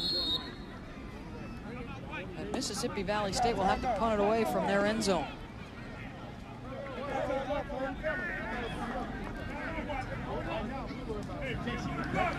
And a timeout called by A&M with 2:59 to go in the half. We are at Rice-Totten Stadium in Itabena. And of course, the coach, Willie, and his playing partner, Jerry Rice, their names on the stadium and some of the numbers that Jerry put up while he was here. Jerry Rice, such a competitor. I mean, he's known for his work ethic, but College Football Hall of Fame, 2-time All-American in college, 3-time All-Conference, 12 NCAA records. I mean, this guy was phenomenal with the Satellite Express, with Willie Satellite Totten and Jerry World Rice. When you name stadiums after you and your quarterback, you know you had a pretty good combination. And here are the Satellite Express numbers for Coach Willie Totten. A 4-year starter here, all SWAC, all 4 seasons. Remarkable that they never won a championship. And they entered the conference back in 1968. And one thing I always assumed was that they had won a SWAC conference title when they were here with all of those passing numbers. But it just goes to throw. A lot of people say the passing attack cannot win the championship. And even with all of those big numbers, they weren't able to win the SWAC title. Zach Galarski punting from his own end zone. Frank Moore awaits at the 38-yard line.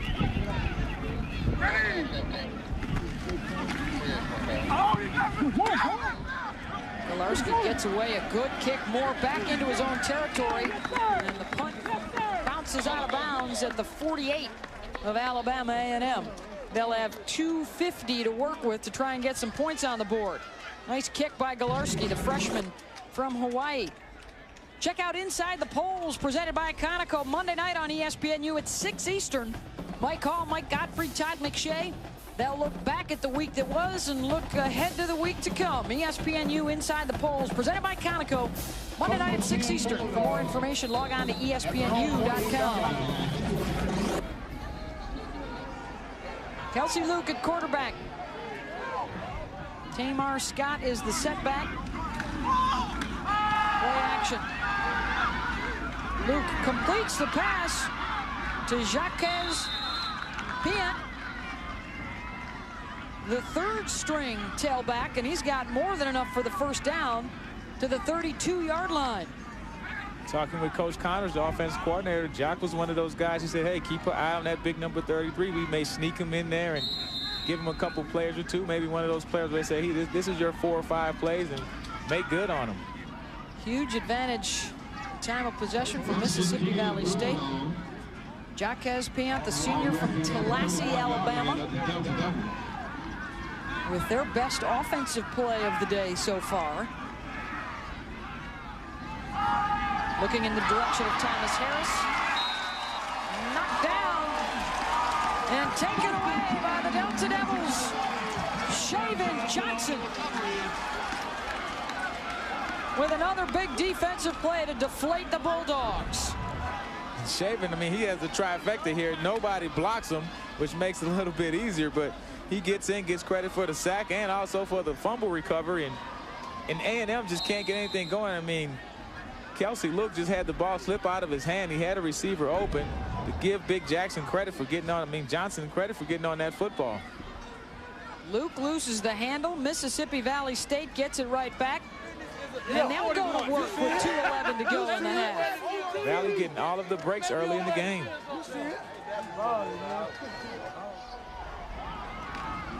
Hargret across the 45-yard line. 2 turnovers in the first half for A&M. The Delta Devils scored off of the first one. I really like the patience here by Mississippi Valley. Realizing you're up 20-0, they're still running the football, and they don't want to give A&M another crack at this, have another scoring attempt before the half is over. Well, keep it on the ground. Hargret this time goes to the left side. He's got the first down out across midfield. Avery Mullen and Marcus Black on the stop. Impressively moving the chains in this first half. Joey Hargret running downhill. I mean, he's not having any point of contact. My man Black, he's a big hitter, number 6, playing his natural position of strong safety this year. But Valley is just being patient, hurrying up but not rushing. Blitz. Under pressure, Nelson hit as he released it. And there's your big hitter, Marcus Black, on the stick. Yeah, and this is a guy, he had to play free safety last year, but now he's around the ball. Coach says he's a much better blitzer, and they really like him in this situation. I mean, he is a strong safety. He is not a linebacker. He's a big kid who can come off the corner from Lithonia, Georgia, 6 feet, 200 pounds. And I really like him as a football player. You'll see him hit some people today before the night is over. 2nd down and 10. Aries Nelson will change things up. Moving to the shotgun. He'll send Timmons in motion. The give to Hargret. Nice cutback inside the 45. And bowls his way to the 40 and close to another first down. Excellent call and setup by Mississippi Valley. You start off in a regular formation, then you move to shotgun. So you make all of the defenders thinking that it's a pass now. Maybe he checked it to a pass, and then you come with an inside draw on the 2nd and long in a 2-minute situation. Great call to throw the defense off. 3rd and 1. 40 seconds to go in the half. Nelson to throw out into the flat, incomplete. Intended for Timmons. Stops the clock with 33 seconds to go. I think Nelson wished he would have had that one back. Timmons was just running a 5-yard out just to get just enough for the first down. And the ball, Aries Nelson just lost control. 4th and short now from the 40 of Alabama A&M.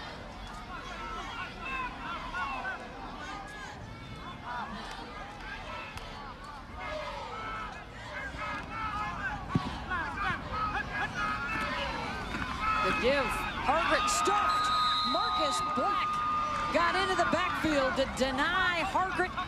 And the Bulldogs hold, and they'll get the ball back. There you go, Marcus Black once again. He plays great around the line of scrimmage. Coach Towns said he's really glad that he can move back to strong safety. Look at that form tackle.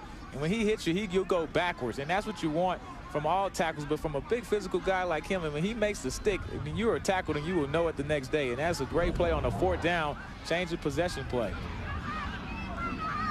Alabama A&M, their struggles on offense so far today, down 20-0. Looking to turn things around. They're 2-0 in the season. They jumped into the Division I AA poll this week, coming in at number 25. And they moved up the Black College poll as well this week. And they have not lived up to the billing through the first half of play. They'll look to change that in the second half. Perhaps a big play right here. 28 seconds. Kelsey Luke. Incomplete. Tried to drop it off. It's a pin underneath. Here is that Black College poll. A&M moving up to number 2 behind Hampton this week. A&M coming off an overtime victory against Grambling, so you can see they did bump up a couple spots. Hampton, #1, they were the Black College National Champion last year. A&M is the highest ranked SWAC school, but they're in a very peculiar position today, being down 20-0 and known for your running attack and not your passing game. And Southern will probably fall in the poll as they were stunned today. They dropped one.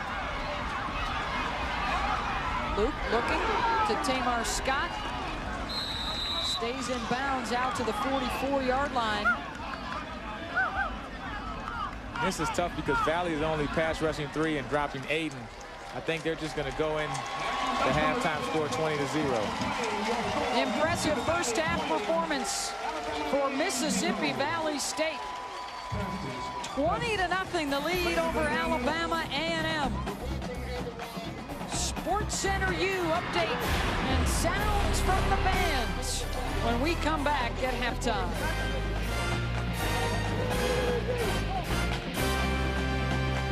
Energizer E² lithium batteries let you take up to 630 photos in digital cameras versus up to just 90 with leading ordinary alkaline batteries. Energizer E² lithium keeps going. No, no, no, no, no. It's too small. Autoclaustrophobia. It affects more people than you think. Oh. But there's hope on the horizon, and it's called the Nissan Versa. Versa provides relief with best-in-class rear seat legroom. Versa keeps you going for over 400 miles on just one tank.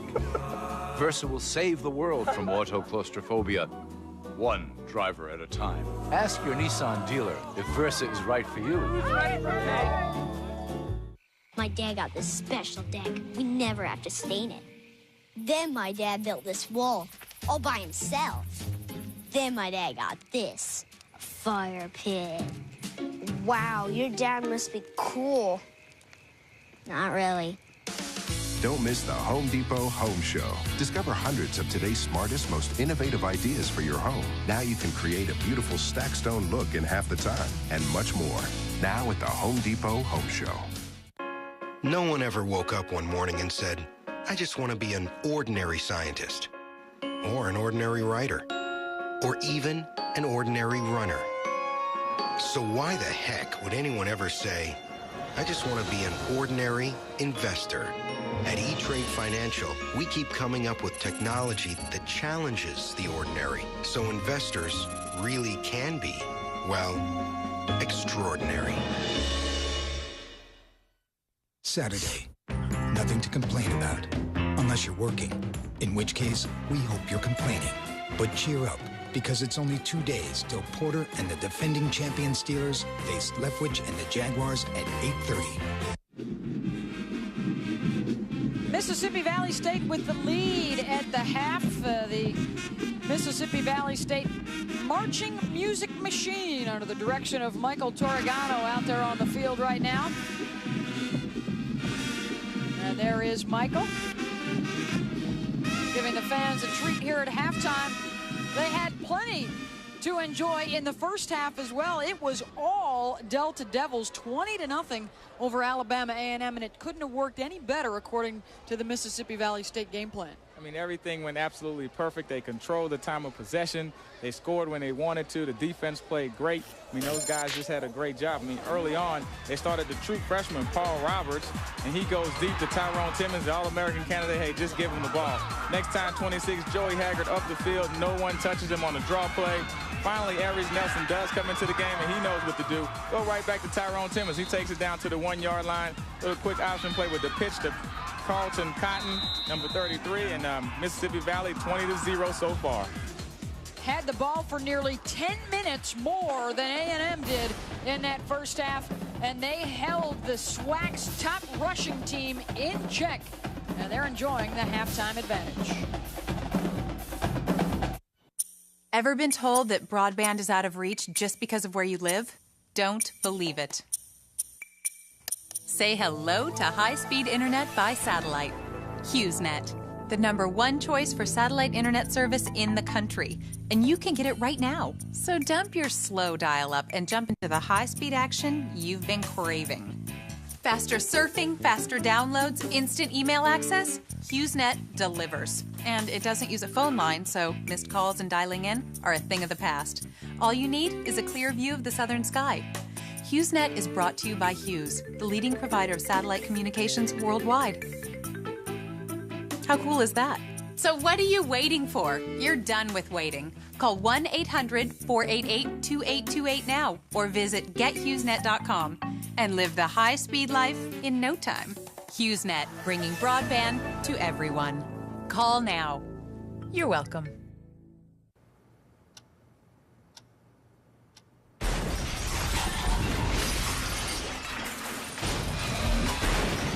Jake and I are going to Home Depot. You want anything? Yes, I do. Get the innovative kitchen you've always wanted at the Home Depot from brands like Thomasville Cabinetry, KraftMaid, and American Woodmark. Right now, get up to a $500 Home Depot gift card with your cabinet purchase. The Home Depot. You can do it. We can help. Separation Saturday continues here on ESPNU. Let's get you updated on everything. Michigan and Notre Dame. Chad Henne to Mario Manningham for 69 yards. Point after no good. Michigan's up 13-7. Then it's Henne throwing two. Mario Manningham. For 20 yards in the touchdown. Then it's Henne throwing two. Would it be Mario Manningham? 22 yards. The third TD on the day for Manningham. Michigan up 34-14 at the half. Third quarter, Irish trying to come back. Brady Quinn's pass is picked off, probably making someone want to scream, Lloyd! Tough day for Quinn and the Irish. That was the second pick by Prescott Burgess. 47-21. Michigan had 34 points in the first half. That's the second most points in a game versus Notre Dame ever. The Irish had 5 turnovers, only 4 rushing yards, and gave up the most points by an opponent since 1985. And with that, we welcome you inside SportsCenter U, Mike Hall, along with Tom Luginbill. All right, Tommy, how good is Notre Dame?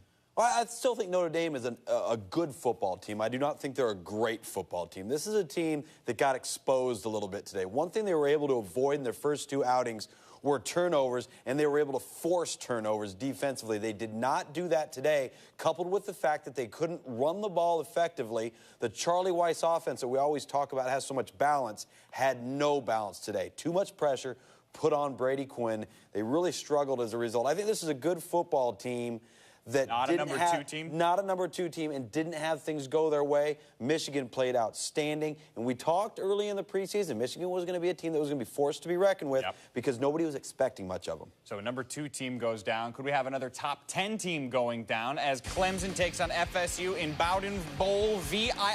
First quarter, James Davis. Oh, he would have himself a big day, 8-yard touchdown run there. On the point after Florida State, blocks it. Tony Carter picks it up, and giggity, he gone for a full 2 points. They return it for a safety. FSU now down 6-2. Same score in the second. Jad Dean on attempt for a field goal. Blocked. Doink. By who? Tony Carter. Returning this all the way for a touchdown. They give him 6 points, so that's 3 times as good as a safety. You're getting better. You know, it's 9-6 Florida State. Third quarter, Clemson up 14-9. Will Proctor. 20-yard touchdown run, 2-point conversion, no good, 20-6 Clemson. Fourth quarter, it's an 8-point game. Florida State is down. Joe Surratt, Surratt pushes it in for a 1-yard score. 2-pointers, good game, tied at 20. 1 minute to go in the game, tied at 20. James Davis, Tom. You know, I'll tell you what, this is the first team all year long that's been able to run the football effectively against Florida State, and it really powered this offense tonight. 49 yards there, then with 11 seconds left, Davis for the win, and Clemson, son beats father for the huge win for these guys, 27-20. Clemson's first win in Tallahassee since 1989. Florida State with 107 rushing yards. In their previous 2 games combined, they only had 46. The ABC primetime game was USC and Nebraska. USC with a 33 straight regular season game win streak on the line. This is bad video, folks. Don't watch if you're queasy. Ryan Powdrell gets hit behind the line of scrimmage, injures his right ankle. Later on in the first, 3-0 Cornhuskers. John David Booty to Dwayne Jarrett, 7-3 USC. Then Booty to Steve Smith. Then more of this guy who's not Matt Leinart. I tell you what, all he's done is thrown touchdowns and shown great accuracy in the red zone. And Chauncey Washington in for the icing on the cake. USC extends the NCAA record of 54 straight games with at least 20 points. And Dwayne Jarrett with his 30th and 31st career touchdown receptions. He has now tied and then passed Mike Williams for the school record for all-time touchdown scores. Let's move to Florida and Tennessee to the SEC. One of two great games. Look at this tomfoolery. Lucas Taylor to LaMarcus Coker for a 48-yard score. And the quarterback was pointing down the field. Nice to see. Then Montario Hardesty, a 1-yard score. It's 17-7 UT. Leak to Dallas Baker. Florida coming back. They're down 6. Leak to Dallas Baker, and Florida goes ahead. A huge play, Tom. Yeah, I tell you what, this is twice now that Florida in one game has scored on the same play. And Ainge trying to get him back. No, not going to happen if Reggie Nelson will intercept it. The Gators seal the victory, 21-20, meaning that Urban Meyer joins Galen Hall as the only Florida coach to start a career with back-to-back wins against Tennessee. Huge road win for Florida. They needed this one against an underrated Tennessee team. I still think Tennessee's a solid football team. That's how big a win this was for Florida. Believe it or not, that's the second-best SEC game of the night. LSU and Auburn means we're tight like tigers. Late in the second quarter, this is John Vaughn for Auburn trying to kick a 26-yard field goal. Perhaps you remember last year, Vaughn in the game kicked 6 field goals. He made one of them as Auburn lost in OT 20-17. Again, 5 missed field goals. Would kicking come into play in this game?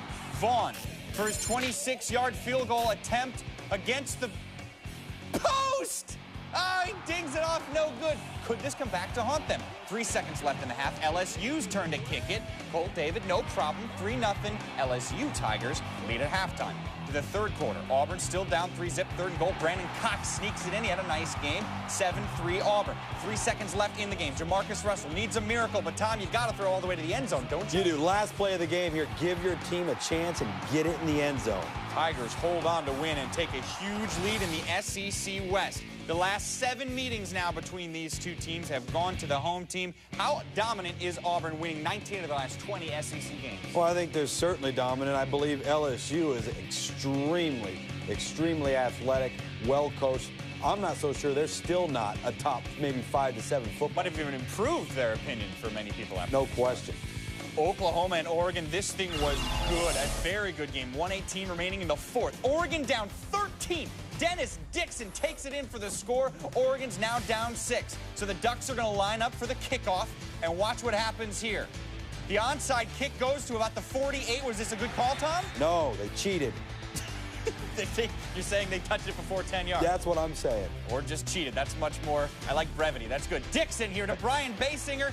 26-yard score. That's 2 touchdowns in 22 seconds. Oregon leads. But after a huge return, this is for the win. Blocked. Garrett Hartley's 44-yard attempt, no good. Oregon wins a thriller, 34-33, and the fans get a chance to go crazy. This was a rematch of the Holiday Bowl, which Oregon won. Mike Bellotti, Tom, 24-1 against non-conference teams at home in his career. He is, and I tell you what, he's got 2 future stars in the making in running back Jonathan Stewart and quarterback Dennis Dixon. He's a scary football player now. What was scary was Texas last week against Ohio State. They tried to win, they lost, so how would it affect this game? Well, they have no problem with Rice in their next game after 52-7, and TCU in the other game of ranked team versus ranked team wins 12-3 in an odd game against Texas Tech. That will do it for us. Second half action is coming up next. Hi, I'm Maxine Bowen, a senior broadcasting major. Mississippi Valley State University has given me opportunities beyond my wildest dreams. I have received an education inside as well as outside the classroom. Every student here is welcomed with open arms. Valley believes that students should not only strive for excellence, but should exceed standards to attain a level of preeminence. So come on and make the Valley your first choice.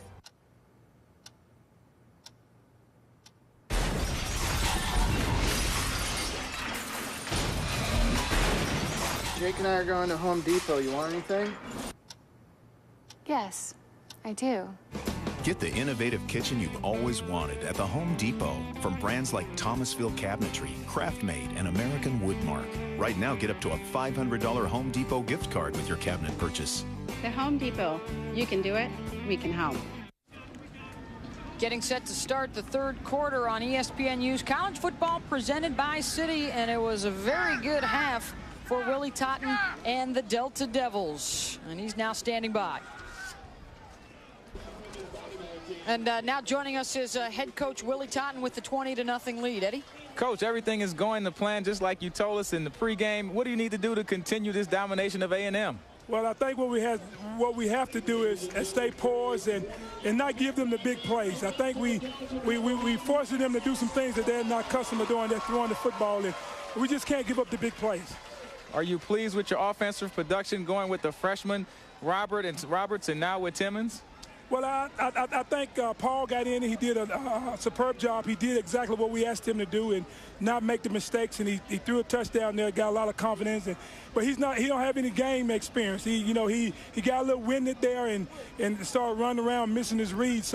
But for the most part, I'm very pleased. It's his first collegiate game. Okay, Coach. Thanks. Congratulations and good luck in the second half. All right. Thank you very much. And the sun setting here in Itapena, Mississippi at Rice Totten Stadium, named after the head coach and, of course, Jerry Rice, recent inductee into the College Football Hall of Fame. It's a short kick and handled nicely by Alabama A&M, and the Bulldogs with some terrific field position here to start out the second half. They did not move the ball effectively at all in that first half of play, Eddie.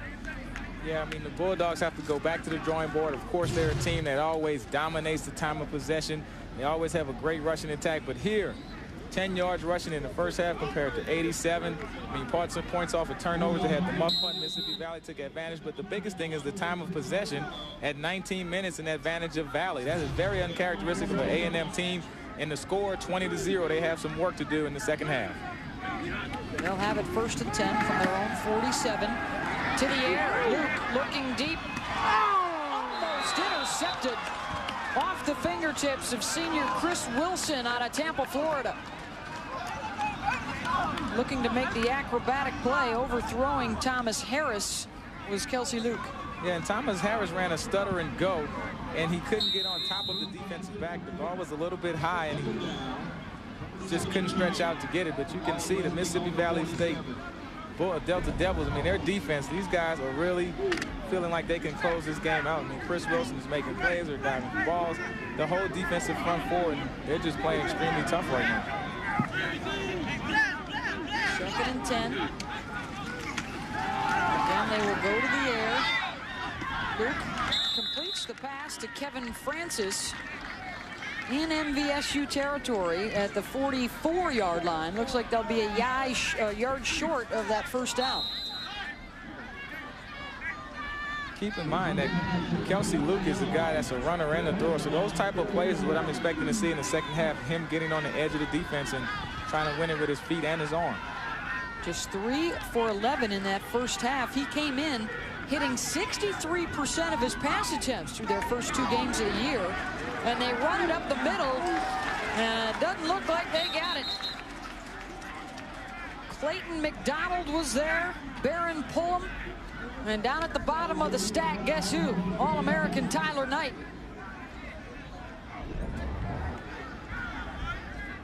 Just an inside handoff to the fullback. Looked like he's kind of looking and feeling instead of running. When those big guys are getting in there and you can't find a hole, you just have to make a hole sometimes. But you can see he had his hand out and kind of peeking around. And not characteristic of an A&M team. These guys just don't have that intensity that they usually have, but it's not too late to get it turned on, but time is running out.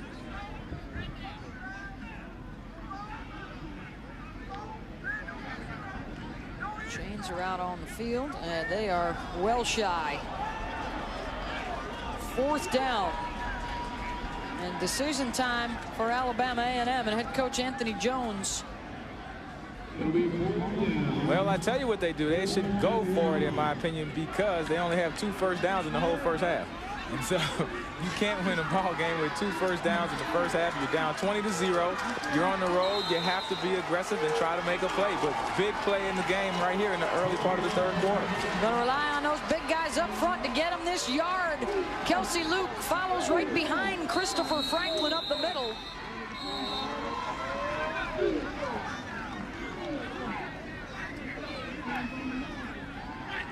And the spot will give them the first down.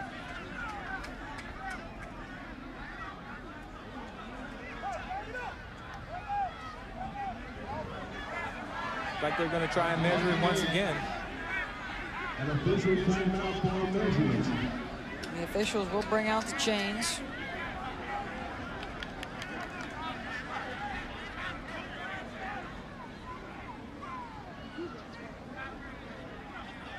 First down, A&M. They desperately needed that. You didn't want to start the opening drive on a 3-and-out. They had a good kickoff return, good field position. Down 20-0. On the road, a couple of good plays by Kelsey Luke, and it was able to finally push for that first down, but that's still only their 3rd first down of this whole football game. And this is the team that's known for having a dominating power running attack. So they keep the drive alive here. 1st and 10 now from the 43 of the Delta Devils. Tamar Scott spinning inside the 40 and down to about the 37-yard line. We have not seen a whole lot of Nick Luke today. He has a groin strain and has been limited thus far. And this is what they'll have to do to get back into the football game. Give Tamar Scott some touches. Let Kelsey Luke get on the edges of the defense, make some plays. There you can see Nick Luke with his shoulder pads off, so I'm assuming he's done for the day. He came into the game with a groin injury, so they're down to Tamar Scott and Kelsey Luke as far as the guys who can get him back into this football game.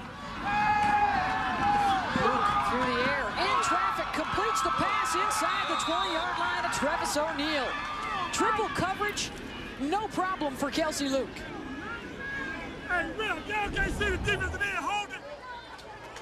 Here you see number 32 is just lined up as like a little wing back on the right side and just kind of snuck in there. Travis O'Neal, senior out of Leeds, Alabama, good throw and catch right in the triple coverage with the safety standing there, and Sam Irons, but unable to make the play on the football. Looking good on their first possession of this second half. 1st and 10 now from the 17-yard line. Their deepest drive of the day. Tamar Scott spinning and still going to the 10-yard line. Pickup of 7 on the carry. The senior from Demopolis, Alabama. Most coaches will always tell you that opening drive of the 3rd quarter always sets the tone for the rest of the game. And when you're down like this, you don't want to go 3-and-out. Remember, they had a 4th and inches play where Kelsey Luke was able to convert and get the first down. Let's see if they can take advantage of it now. 2nd and 4. Scott the lone setback. Kelsey Luke looking for his tight end, Charles Moody, incomplete. Right here, guys. Tight ends were a weapon for this team last year. We haven't seen much of them involved offensively so far today. A little pulling on the jersey right there to help you catch up. Guy Clayton McDonald, and another one of those great linebackers that Mississippi Valley has. Now in the red zone, Alabama A&M was 9 of 11 in scoring, 8 touchdowns and 1 field goal, 81%. So they've been really efficient all year long. And see what they can do in this 3rd down play. Scott barreling forward. Bottled up. Sam Irons coming up from the secondary, one of the first guys there.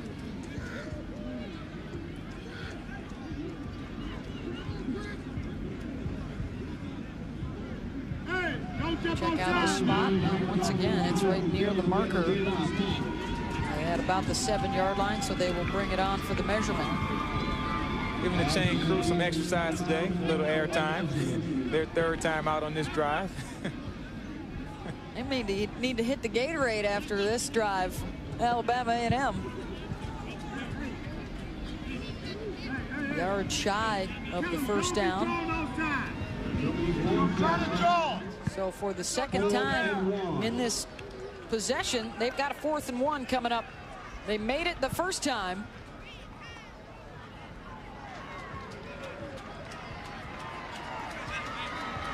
Their kicker, Jeremy Lycia, had the game-winning field goal last week in their win against Grambling in overtime. They're not going to bring him on right here, though. They will go for it again. 4th and 1 from the 7.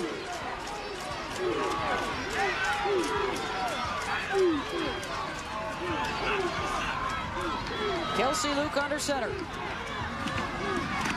Tamar Scott following his fullback outside. Inside the 5. Touchdown. Travis O'Neal, the fullback, with the breakaway block.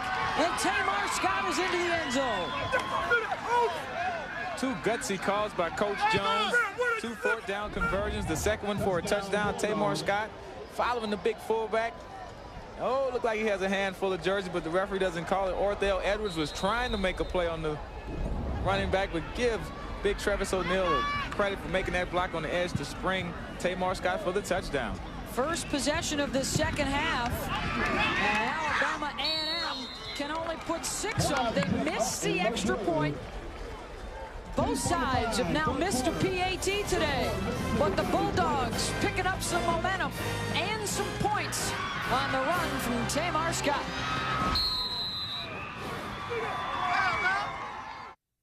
Second down line from their own 35. Just over 9 minutes.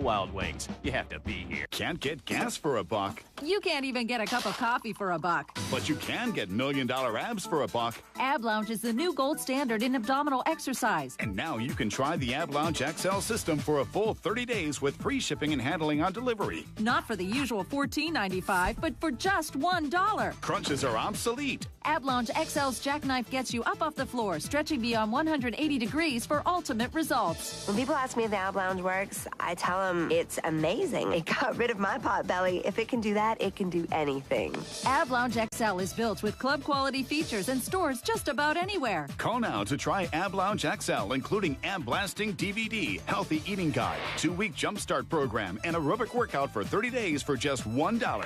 We know you'll love it, but if you don't, call within the trial period, send the system back, and have no additional payments. We'll even refund your $1. You can get this greasy hamburger for a buck. Or you can discover the secret to $1 million abs.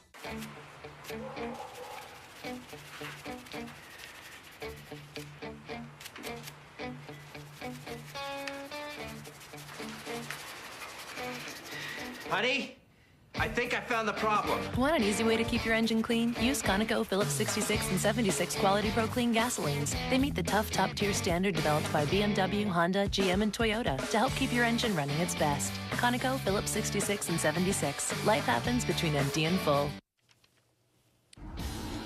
Mike Hall and Tom Luganville here in our Sports Center U studios with an update from the Louisville-Miami game. This is Brian Brown, the quarterback for Louisville, getting hurt. Hunter Cantwell has to come in. No problem here. He gives it to George Stripling. They win the game. But, Tom, the bad news is Braum is out 4 to 6 weeks. Yeah, you know, it's 2 years in a row now that Brian Brown's missing significant playing time. Obviously, there's some durability concerns. And they lose Michael Bush earlier, so they're down 2 big guys for the rest of their year, but they do win 31-7.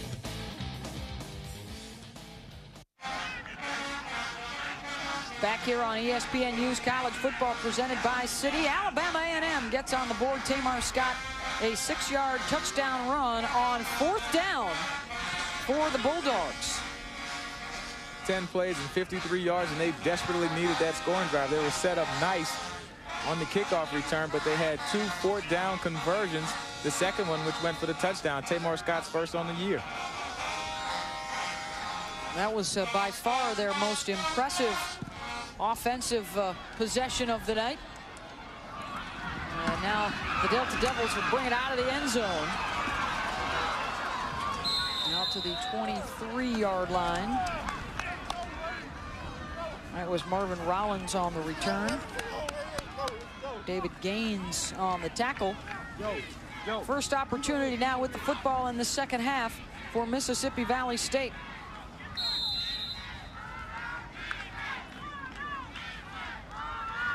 Couple of touchdown runs, one through the air in that first half. As Aries Nelson takes over, did not get the start tonight due to a violation of team rules.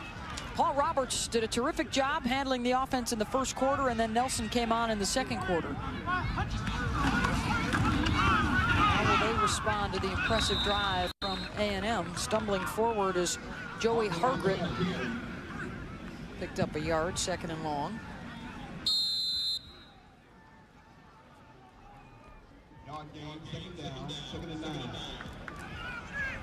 See the coaching comparison here again with Jones and Totten. Both guys are in their 5th year, and Jones has lost 2 SWAC championship games. He's won the division title twice in the East, but can't get over the hump. So both of these teams early season are trying to get back to that championship game. Nelson hands it off to Walter Burnett, the senior from Chapel Hill, North Carolina. Bottled up by the A&M defense, feeding off of that momentum from the offensive side right now. Both of them with their eyes on their first ever SWAC championship. Grambling, the defending champs. And you can see the teams from the West have pretty much dominated the SWAC in the last 5 years. Alabama State, the only team to win from the East. So both of these teams like to be that East representative, but Mississippi Valley joining the conference in '68. Alabama A&M joining the conference in '99. No SWAC titles between the two of them. Nelson can't hang on. Back inside the 10. Just has to fall on it at the 9-yard line. And all the momentum now with the white jerseys. Yeah, the momentum has switched sidelines. Definitely bad snap over Aries Nelson head. Did the wise thing, just take a knee. Sometimes you can't make anything out of it. And once again, the punter will have to come off the field. So you have a long touchdown drive to by A&M to start the 3rd quarter. And now you have a 3-and-out and a backed up punting situation by Mississippi Valley. A&M will once again get good field position. Galarski out of his end zone. The freshman under some pressure right here. Low snap, gets the boot away and shanked it. Bounces around the 30-yard line. And here come the Bulldogs. They'll start out in enemy territory at the 33-yard line when we come back. It's too small, car's too small. Autoclaustrophobia. It's taken a devastating toll. But its days are numbered, thanks to the all-new Nissan Versa. Versa treats small car symptoms with best-in-class interior space. Now this is roomy. Versa lets you be carefree and hands-free with Bluetooth technology. I like that. Versa will help you take control of autoclaustrophobia today. Ask your Nissan dealer if Versa is right for you. You're so cute. Bergwood, you're on the goalpost. Truck, you're on the car. I'm on lookout. Bergwood, are you wearing spandex? Yeah, I got them out of my mom's drawer. It's very sexy. You think? No. Yeah. Go.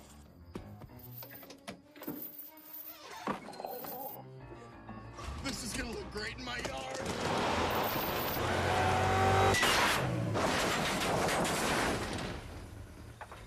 Bergwood? Is the strength of Allstate behind your favorite college football team? You think this is just another face-off? But let's say I don't get the puck. Instead, they get it and score. And we lose the game by 1 goal. And we lose the Stanley Cup by 1 game. And I have all summer to think about how I could have won this face-off.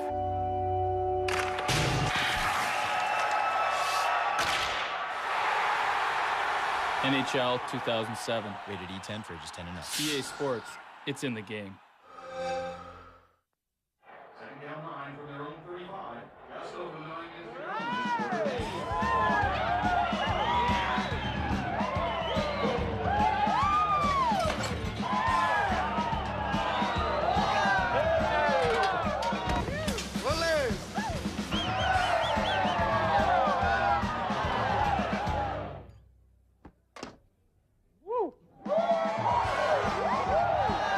Buffalo Wild Wings. You have to be.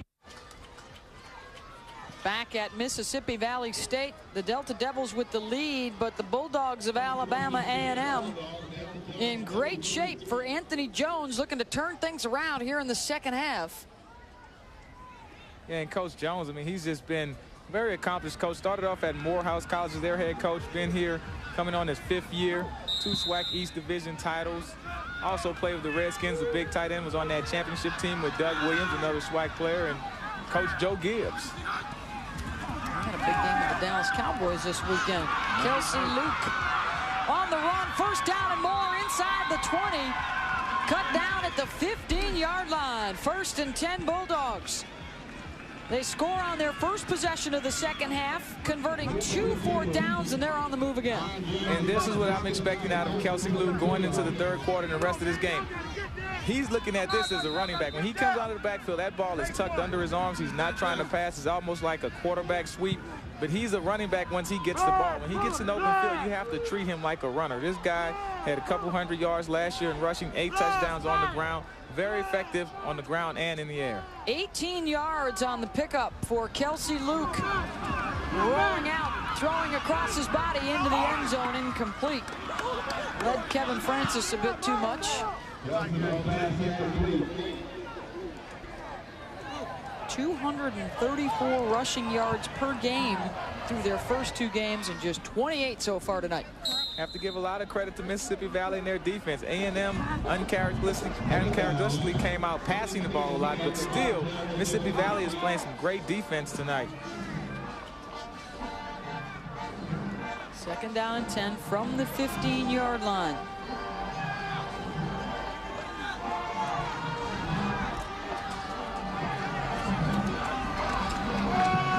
Tamar Scott stuck right at the line of scrimmage.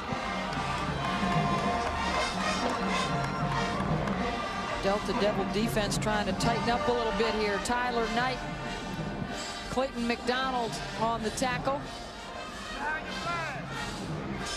And usually this is a 2 running back system. You would have Nick Luke taking some of these carries also, but now Tamar Scott has to take on the load with Nick Luke out of the game with a groin injury. So we'll see if he's up to the task to take up those runs that Nick Luke would ordinarily have.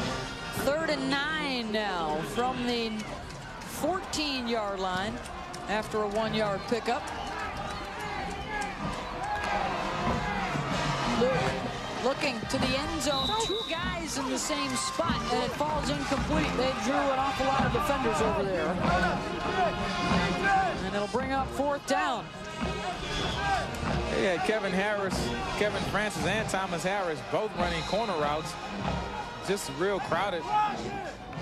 You see it's 2 defenders and 2 offensive guys going up for the ball, and that's a lot of traffic to try to make a catch in right there.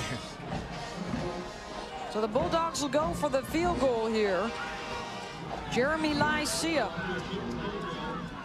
His first career field goal came last week. The freshman from Ventura, California, a game winner in overtime. This will be a 32-yarder on its way. No good. He missed it. And a missed opportunity for Alabama A&M.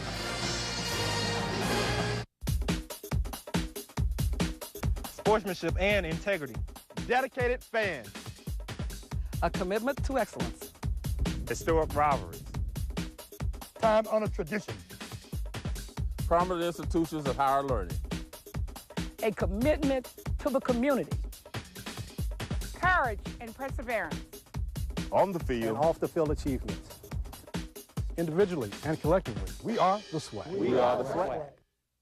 It's too small, cars too small. Autoclaustrophobia. It's taken a devastating toll. But its days are numbered, thanks to the all-new Nissan Versa. Versa treats small car symptoms with best-in-class interior space. Now this is roomy. Versa lets you be carefree and hands-free with Bluetooth technology. I like that. Versa will help you take control of autoclaustrophobia today. Ask your Nissan dealer if Versa is right for you. You're so cute. No curb appeal. Hate the color. Oh, honey, this is it. What you got there is an infestation. A lot of life happens in your car. Conoco, Phillips 66 and 76 quality Pro Clean gasolines help clean your engine as you drive. The pink wasn't so bad. So you can focus on more important things. Conoco, Phillips 66 and 76. Life happens between empty and full. This hurts more than shopping for auto insurance. Suck it up, champ. Esurance takes the pain out of it. What? I need collision coverage now. With some of the fastest quotes on the web, Esurance makes it easy to save on auto insurance. That's why thousands of drivers switch to Esurance every week. Esurance has got you covered in every season. Quote by Touchdown! If you're on the go, you've got to have Esurance. Get your fast, free auto insurance quote. Visit esurance.com today. Attention inventors, isn't now the time to see if you can make money with your invention idea? To find out how, call 877-INVENT-1 or visit our website, inventorshelpline.com, to receive your free Inventor Starter Kit. We'll assist you with patents, trademarks, royalties, and more. Is your idea a winner? Visit our website, inventorshelpline.com, or call 877-INVENT-1 for your free Inventor Starter Kit. It's your opportunity. Call 877-INVENT-1 now.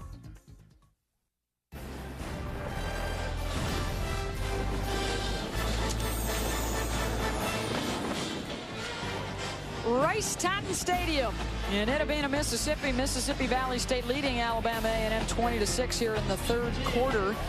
And Jerry Rice just recently inducted into the Hall of Fame.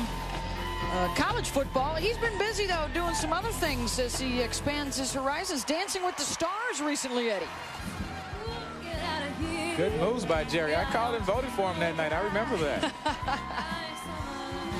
On ABC's Dancing with the Stars. Unfortunately, Jerry and Anna did not advance to the next round, did not play in the Super Bowl of Dancing with the Stars. But look at the NCAA records that he holds. Those are just a few of them. Great college career. I mean, definitely a Hall of Fame college player. Receptions, yards, touchdowns. He did it all. After the missed field goal, 1st and 10 from the 20 for the Delta Devils. Not only do we have Jerry dancing, we've got Jerry talking about his dancing as well. I go to Disney World and you hear whispers. He's the dancer. 20 years of football and I'm known as a dancer now. At his College Hall of Fame induction. I think in the long run, though, Eddie, most will remember him for his football more than his dancing. Well, they say you're only good as your last game, and his last game was dancing. So, I mean, right now, he's the dancer. Able to retire with the San Francisco 49ers, where he starred for much of his NFL career.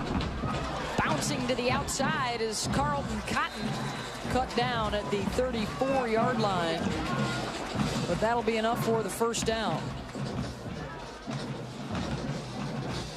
I have to give a lot of credit to Roger Totten. He's actually the offensive coordinator, and he's Coach Totten's older brother. And he's letting him call the plays, but their running game has really been effective today. They're really controlling the time of possession, doing the things that Alabama A&M would like to do, but it's hard when you have a Timmons and Aries Nelson and you want to throw, but you realize that, hey, they're taking away the pass, so we have to run the ball because that's what the defense is giving us. 1st and 10 from the 34. And the flag flies before Aries Nelson could get the timeout. So again, we see the new timing rules coming into play. That's the second delay of game on Nelson today. And he's trying to get the timeout, and I guess he's just not getting it in quick enough. The referees will huddle to see if he beat the yellow flag or not. A couple penalties, well, 17 penalties on Valley last week. He actually signaled, looked like there were 2 penalties. There was a procedure flag as well. Number 76, offense, 5 yards penalty. Repeat, first down. The offensive line was ready to go and jumped a smidge soon. And there's Roger Totten. He's the older brother, actually calling the plays, the offensive coordinator. He was also a wide receiver at MVSU and came back to coach at his old alma mater. Pretty special here at Mississippi Valley State. Their entire coaching staff played in the program and have now come back to coach this team. Pressure coming all over Nelson. Fires and completes the pass close to getting back to the original line of scrimmage. That was Clarence Cotton. Steven Tucker on the tackle. Clarence Cotton is a good receiver also. 121 yards on the year and 1 touchdown. He's also a team leader, good punt returner. He's one of those guys Coach Todd said to watch out for. If he catches the ball in open field, he knows how to make people miss from his punt return and kickoff return background. So another dangerous threat at wide out for Valley. And Clarence Cotton lines up on the near side, lower part of your screen. Nelson throws the other way to Clarence's brother, who makes the catch coming out of the backfield. From the Cotton brothers to the Ohio Valley Conference for college football primetime, presented by Buffalo Wild Wings. Thursday at 7:30 Eastern, it's Eastern Kentucky and Tennessee Tech college football primetime, presented by Buffalo Wild Wings. Thursday at 7:30 on ESPNU. For more information, log on to ESPNU.com.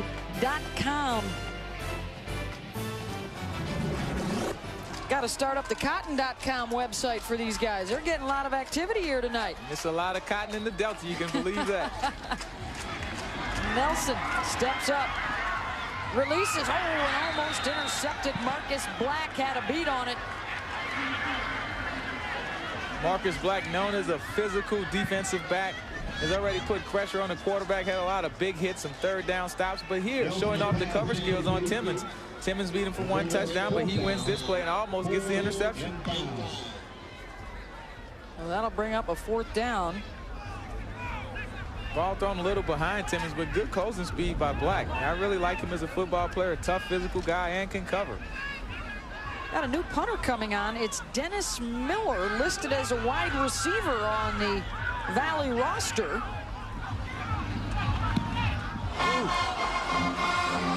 Gets it kind of roll, and it bounces inside the 35. Okay, next time Valley has to punt, I'm going to go out there and give it a try. The wide receiver wide right on that punt. And Alabama A&M scoring on their first drive, then the missed field goal on their second possession of this half, and they'll have it back again here on ESPNU College Football, presented by Citi. Beth Mowens and former SWAC standout Eddie Robinson Jr., the Green Machine of Mississippi Valley State, and Alabama A&M in the white jerseys. 20-0 at the half, and now A&M trying to make a go of it here in the second half. Kelsey Luke without his brother Nick, bothered by a groin strain, and has taken off the pads. Will not be back here in the second half, so Tamar Scott will have to carry the weight. Scott and the 2 Luke brothers are all ranked in the top 7 in the conference in rushing this year. But that rushing attack has really been stymieing here tonight. Yeah, it's been real slow today, but they're not losing much with Tamar Scott. He's listed as the backup, but he's a senior also from Demopolis, Alabama. He can get the job done, dotting the I at the tailback position. He's the long setback. Quick drop, and under pressure, Kelsey Luke goes down. Marcus Travis on the tackle, and then a penalty flag late.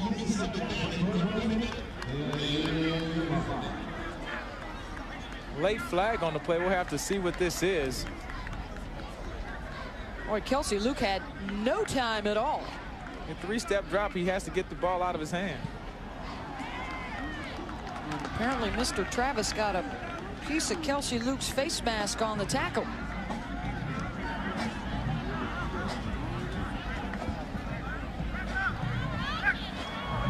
They have an incidental face mask. Number 96 on the defense. 5-yard penalty. Complete second down. Penalty assessed again. It's actually called on Ronald Green.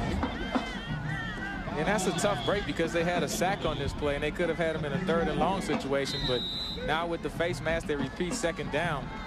Hard to see exactly where it was at, but the referees don't miss much. And Big 96 was the guilty party on that play. Big Ronald Green. It's just the 5-yard incidental face mask penalty. Second down and 4.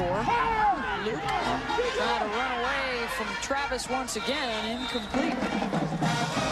Marcus Travis the sophomore from Lexington, Mississippi, running over that left side of the offensive line. And you have to keep containment on Alabama A&M and Kelsey Luke because he's so dangerous when he gets on the edge. You'd much rather have him in the pocket where you can keep an eye on him and know where he's at. Once he gets on the edge, he's in trouble. So give Marcus Travis a lot of credit for being able to pull up a much faster player by taking the proper angle. That'll set up a 3rd down and 4 now. A&M from their own 39-yard line.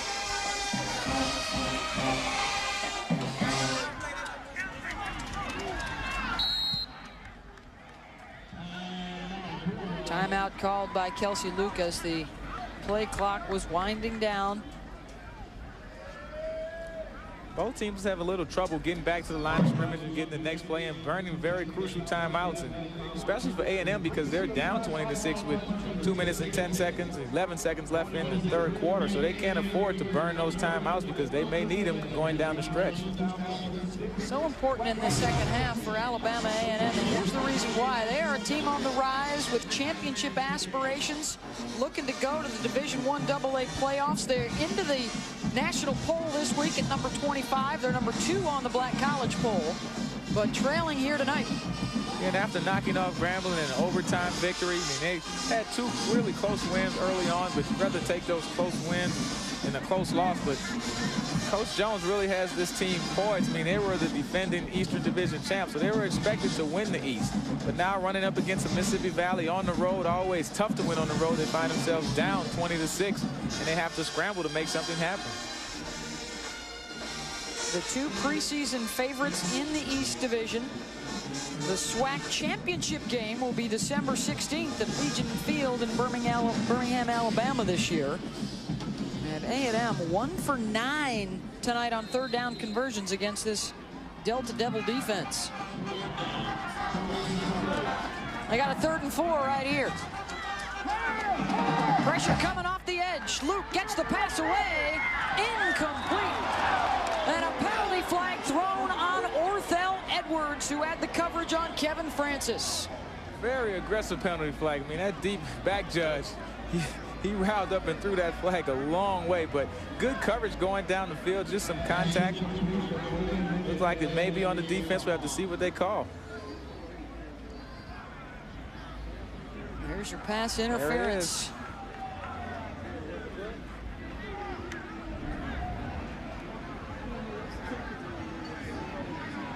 Kelsey Luke just throwing the play, running up the numbers, and you can see the defender has inside position. Orthel Edwards just bumped him a little bit too much today. Pass interference, number 39, defense, 15 yards from the previous spot, automatic, 1st down.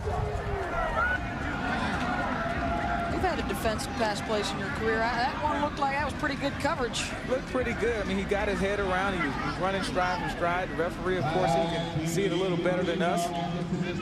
Valley with 6 penalties for 41 yards. Of course, last week against Southern, they had 17 penalties, so I guess it is an improvement.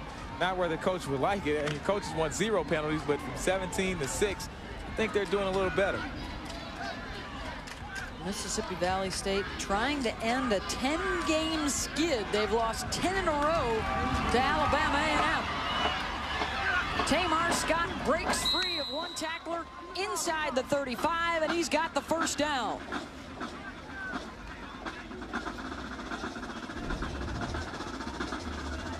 Inside handoffs, making the blocks, moving the guys around, and that running attack for Alabama A&M may be coming into focus here late in the 3rd quarter. Guys start to get a little fatigued.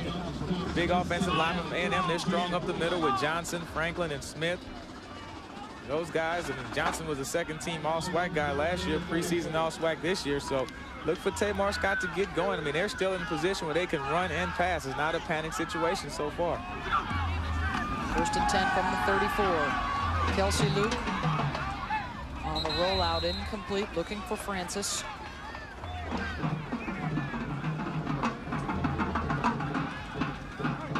Coverage provided by Chris Wilson on that play, the 4-year starter, an all-SWAC performer last year.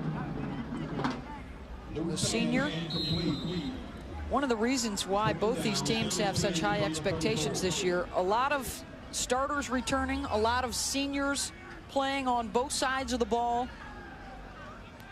And you expect that. Both coaches are going into their 5th year. You're building a program. The guys that you recruited from your first recruiting class are juniors and seniors. So now it's time for the light to get on as your system has been there for a number of years. 2nd and 10, Luke. Incomplete. Intended for Gerald Stockdale, the junior from Talladega, Alabama. And some of the routes that Alabama A&M run, they just don't have a lot of good spacing. There you saw 3 guys within 5 yards of each other. You throw a hand grenade, you can blow them all up. Look, you have 3 players all running down the field, and they're trying to get a hand through the back of the wideout. But there you see number 81, Thomas Harris, is there also. Just all bunched up. Want to get a little more spacing so you can get a true one-on-one matchup.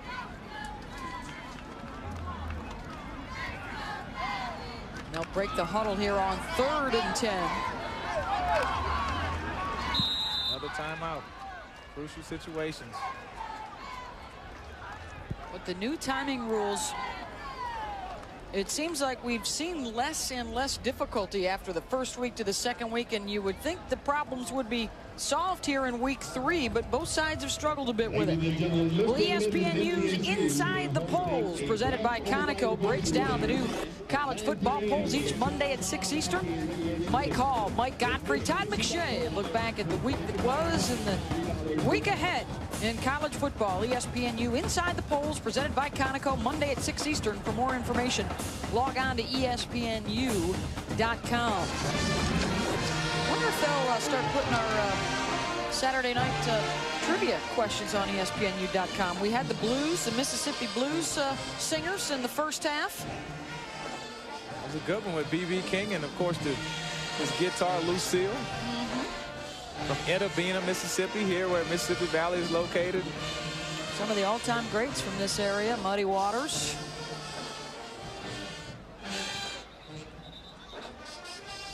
The water tower here on campus. The Valley. Well, you'll be rocking tonight if Mississippi Valley State can hold on and end that losing streak to Alabama A&M and put themselves in the driver's seat in the SWAC East.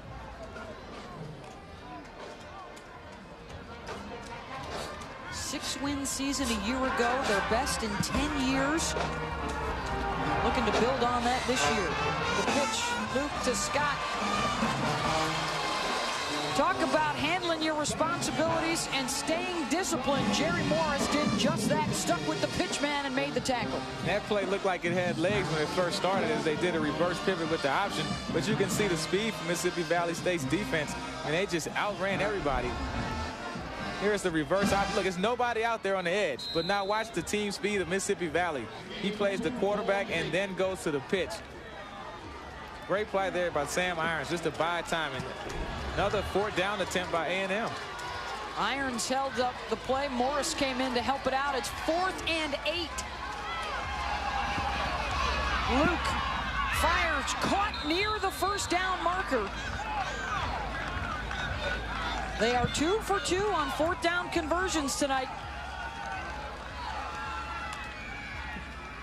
Kevin Francis with the catch, and it will depend on the spot, and they are moving the chains. 1st down. Good job by Kevin Francis. He just runs the defender, makes him think he's going deep, and just stops and settles. Good timing and coordination with the quarterback. As soon as he turns around, the ball is distributed. He makes sure he gets past the 1st down marker. And hey, you're going to be terrible on 3rd down conversions. You better be 3 for 3 on 4th down conversions. From the 24. Oh, big stick on the handoff to Travis O'Neal. And that's Ronald Green in the middle of it, along with Dietrich Smart. 3rd quarter comes to a close, 20-6, Mississippi Valley State, but A&M's on the move. Hey, spending limit, who cares? No.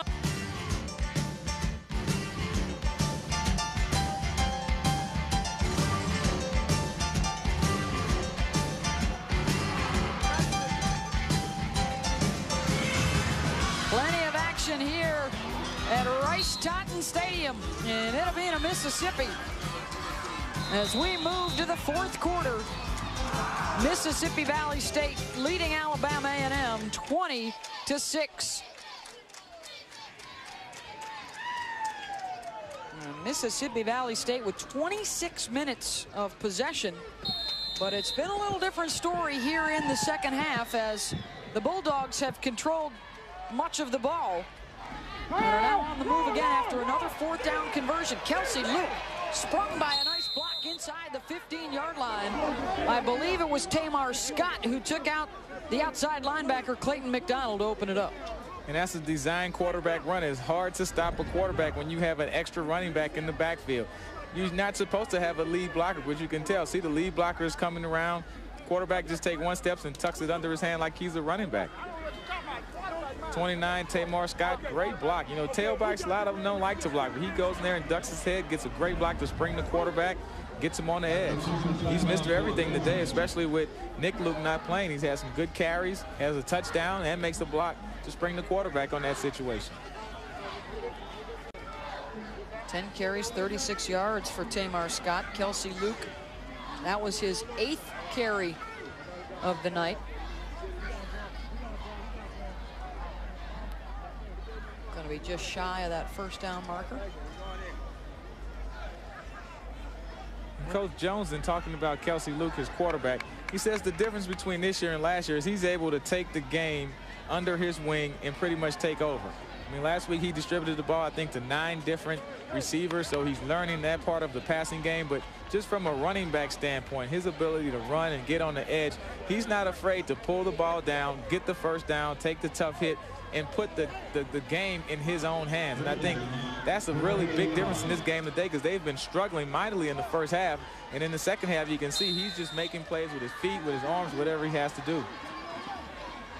3rd down and inches, right up the middle.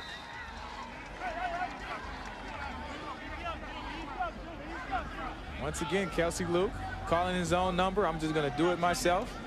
Get the big guys up front moving the pile. Only need an inch. No sense handing it off to a running back. I'll get the 1st down for you, Coach. They'll quickly get back up to the line of scrimmage now. 1st and 10 from the 11-yard line.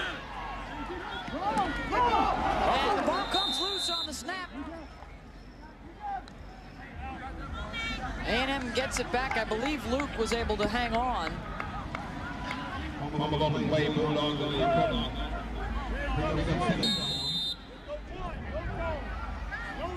Bad center quarterback exchange. The quarterback never really gets the ball. Get a little fatigued, start worrying about handing it off too fast, and get the minor details. Loss of a yard on the play, 2nd and 11.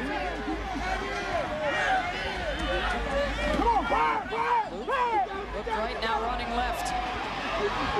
Tosses towards the corner of the end zone. Incomplete. Running away from the pressure. Jaquez Pyant, but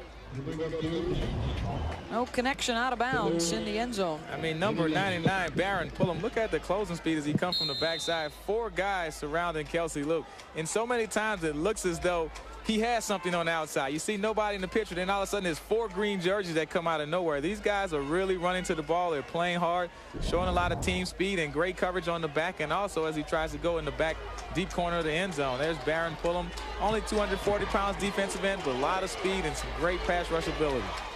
3rd and 11 out of the shotgun, looking for the end zone. And incomplete, dropped by Kevin Francis, but a penalty flag on the play. And this will be an interesting call because the receivers ran what you call a switch route, where they actually tried to pick each other, pick the defensive backs. And there's a flag on the play. I don't know which way the referee is going to call it, but sometimes this can go against the offense.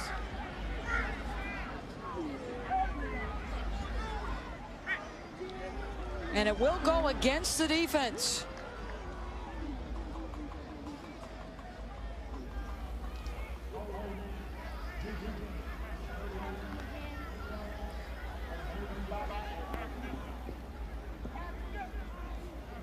Greg Marshall having some difficulty with his microphone, but you can see defensive holding the call. Another tough penalty for Mississippi Valley. It's one of those situations where the offenses were trying to run a rub route. The guy held him, and he saw it.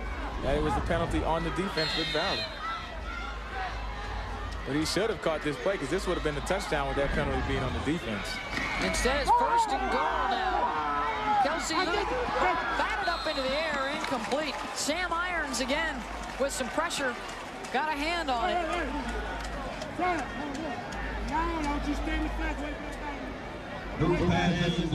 They'll bring up 2nd and goal. Wow. Great athletic play. He jumps high in the air and comes back with his right hand, and it looks like a shot blocker in basketball, where he was able to get off the ground and tip that ball. And almost saved the touchdown, I think. 2nd and goal. Luke keeps it. Penalty flag.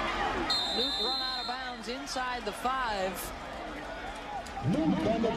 Darius Turner, the tackle, was leading the way, trying to keep the linebacker Clayton McDonald off of his quarterback. I really like the discipline by Mississippi Valley's defense. They know that Luke is a guy that can expose you when he gets on the edges of the defense. Their defensive coordinator, Samuel Washington, I mean, he's doing a good job of keeping these guys on the perimeter, realizing that you have a mobile quarterback who likes to get on the corners and make plays.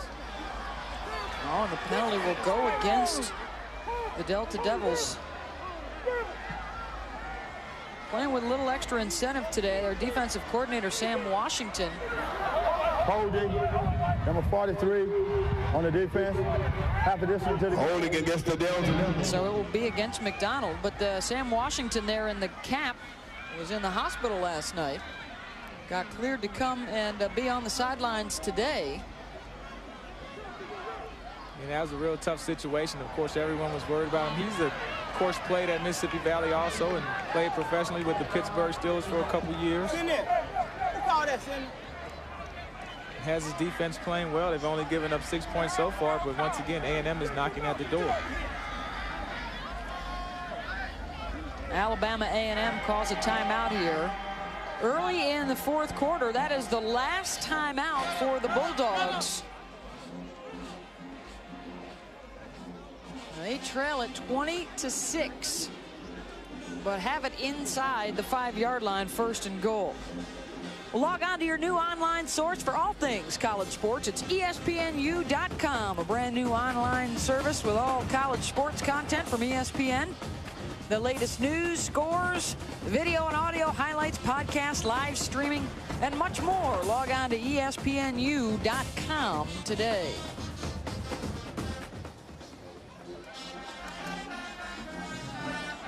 We've spent some time talking about Willie Totten's old playing mate, Jerry Rice, during their days together here. And actually, Jerry, at his Hall of Fame induction, talked about how special it was to be a part of this Delta Devil program. It's a small black school, but, you know, we played the game hard. We had a coach by the name of Archie, the gunslinger Cooley. Then you had Willie the satellite Todd. Then you had Jerry the World Rice. Because they felt like I could catch anything in the world. So it was really nice, and you know, if I had to do it all over again, I would. You know, they say with Jerry Rice in college, he could catch BBs in the dark with shades on. So that's how he gets that nickname. But when in the SWAC, if you're a great player, you have Steve Air McNair, Sweetness Walter Payton. You have to have a nickname to be a great player in the SWAC. 1st and goal, right up the middle. Touchdown, Alabama A&M. Touchdown, Tamar Scott punches it in for the score.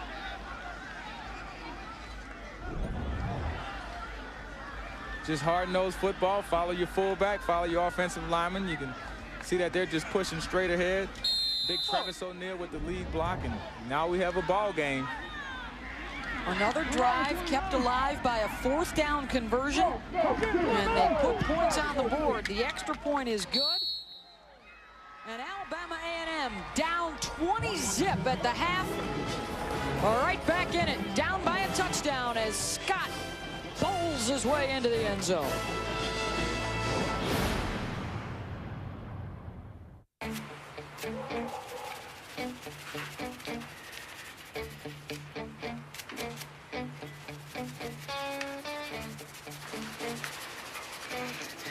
Honey, I think I found the problem. Want an easy way to keep your engine clean? Use Conoco Phillips 66 and 76 Quality Pro Clean gasolines. They meet the tough top-tier standard developed by BMW, Honda, GM, and Toyota to help keep your engine running its best. Conoco Phillips 66 and 76. Life happens between empty and full.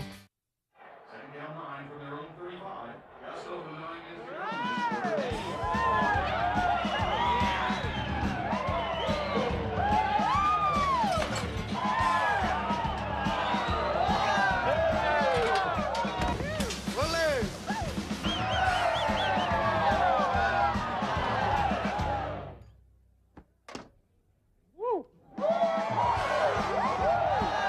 Buffalo Wild Wings. You have to be here. Can't get gas for a buck, You can't even get a cup of coffee for a buck. but you can get $1 million abs for a buck. Ab Lounge is the new gold standard in abdominal exercise. And now you can try the Ab Lounge XL system for a full 30 days with free shipping and handling on delivery. Not for the usual $14.95, but for just $1. Crunches are obsolete. Ab Lounge XL's jackknife gets you up off the floor, stretching beyond 180 degrees for ultimate results. When people ask me if the Ab Lounge works, I tell them it's amazing. It got rid of my pot belly. If it can do that, it can do anything. Ab Lounge XL is built with club quality features and stores just about anywhere. Call now to try Ab Lounge XL, including Ab Blasting DVD, Healthy Eating Guide, 2-week Jumpstart Program, and aerobic workout for 30 days for just $1. We know you'll love it, but if you don't, call within the trial period, send the system back, and have no additional payments. We'll even refund your $1. You can get this greasy hamburger for a buck. Or you can discover the secret to $1 million abs.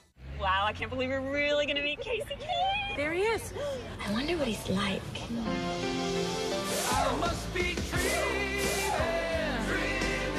But I'm always dreaming of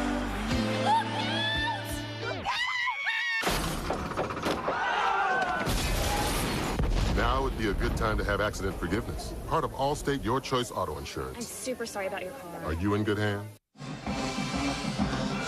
ESPNU College Football presented by City, and Alabama A&M is right back in it, down a touchdown with pretty much the entire fourth quarter still to play. Pivotal matchup in the East between the two teams picked in the preseason to vie for the Eastern Division title and the right to play for the SWAC championship. And if Valley can hold on and get this win, you can see it'll be tied up. Everyone will have at least one loss except for Jackson State, who hasn't started yet.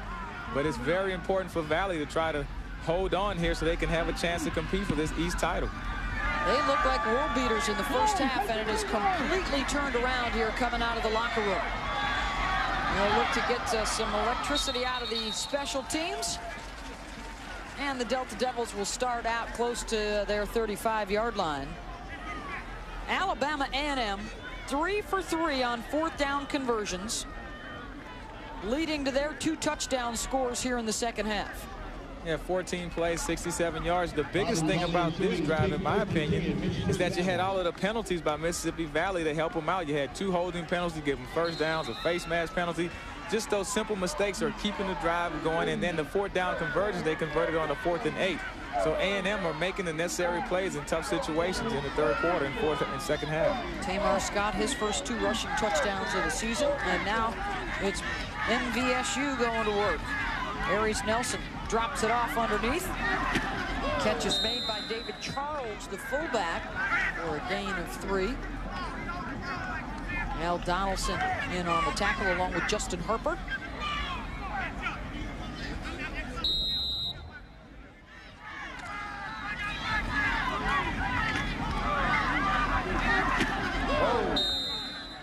You hear the pads popping.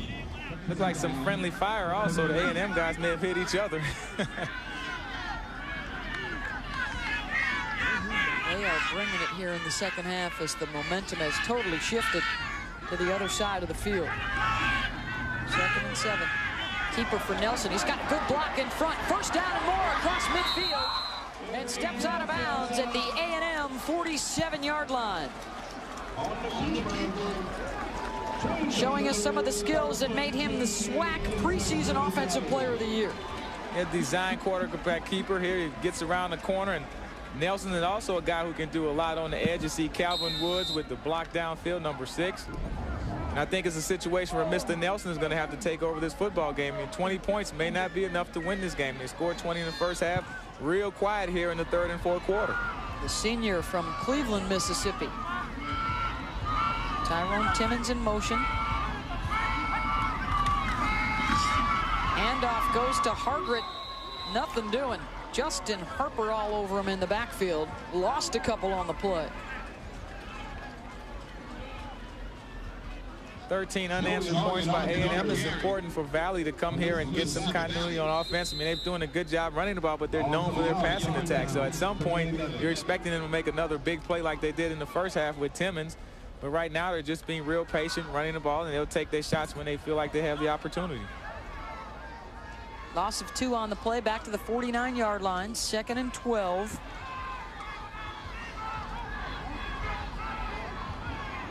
The A&M defense really making a stand here in the second half. Pass incomplete. A bullet intended for Tyrone Timmons. Donaldson on the coverage. A&M with coordinator Bronski Towns. I mean, they brought everybody that time. They blitzed 9 or 10 people, one-on-one coverage down the field. Aries Nelson was unable to deliver a catchable ball to Tyrone Timmons. He just has to settle down and complete a couple passes. When this guy has very big-time talent, 2,942 passing yards last year and 17 touchdowns. Still trying to get his feet up under him in his 2006 season. He needs a big play here to convert this third down. 3rd and 12 from the 49. Incomplete. Nelson looking for Timmons again across the middle. 4th down. Timmons, All-American candidate. I mean, both of those passes for Timmons, he's open. I mean, those passes where the receiver's on his back, he can make, but the defensive back is behind him. He can make those catches. Aries Nelson is just a little bit inconsistent, and he's been playing like that the whole season. So he needs to settle down when he gets another opportunity and try to complete some of these passes to Timmons, because when he catches the ball, he can make things happen.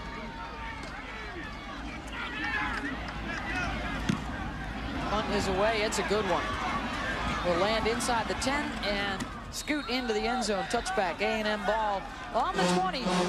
When we come back, as they look to tie things up here at Mississippi Valley State. When we come back, more trivia for you, this time out of the SWAC, right after this. My dad got this special deck. We never have to stain it. Then my dad built this wall all by himself. Then my dad got this, a fire pit. Wow, your dad must be cool. Not really. Don't miss the Home Depot Home Show. Discover hundreds of today's smartest, most innovative ideas for your home. Now you can create a beautiful stack stone look in half the time, and much more. Now at the Home Depot Home Show. Anyway, that's the control room. A lot of chaos there, but it all looks good when it comes out on the show, actually, thanks to those people. Then over here in the digital center is our highlight screening area. So that's where we get all the games that are played that night, down in a 90-second or 2-minute clips or whatever you're going to see on SportsCenter right now. This hallway, it runs between, both rooms. If you want to get from the control room to the screening, then this is the hallway you'd take. Questions or anything? I can answer whatever you want about the place. Nothing? Don't.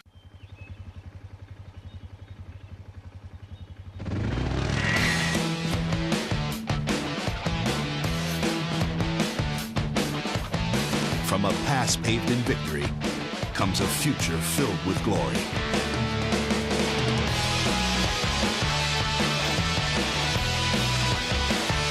Can-Am. The name is back, but the passion never left. I Can-Am. Can you?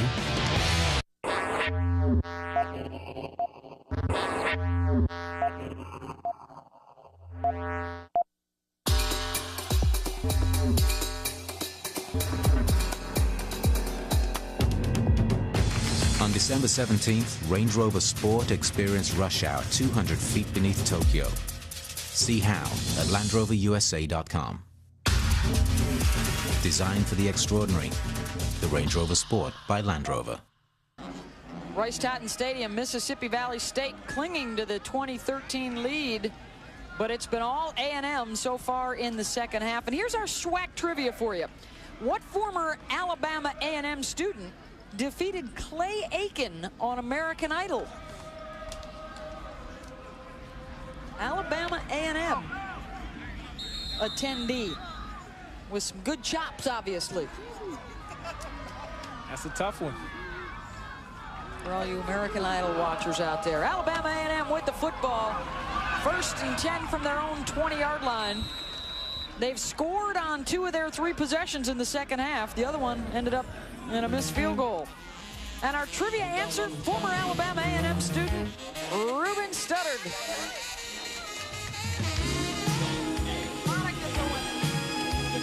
He attended Alabama A&M before fortune and fame on reality TV. You didn't miss an episode that year, did you, Eddie? I'm a big fan of Ruben. 2nd down and 4 after the 6-yard pickup.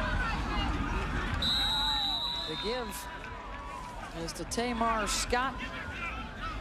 He's been impressive here for the Bulldogs in the second half. Without Nick Luke, who's out with the injury, it's been all Scott in the backfield. Got a couple of rushing touchdowns. Yeah, he's definitely earning his meal today. I mean, he had some good blocks to spring the quarterback. 2 rushing touchdowns. He's the workhorse tonight, and this last 9 minutes, I'm pretty sure he's going to get quite a few more carries because A&M is at a point in the ball game where they can control the clock.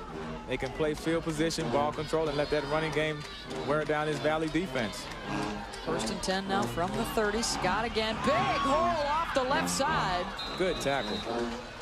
Pickup of 6 on the play. Sam Irons saved it from being a big gainer.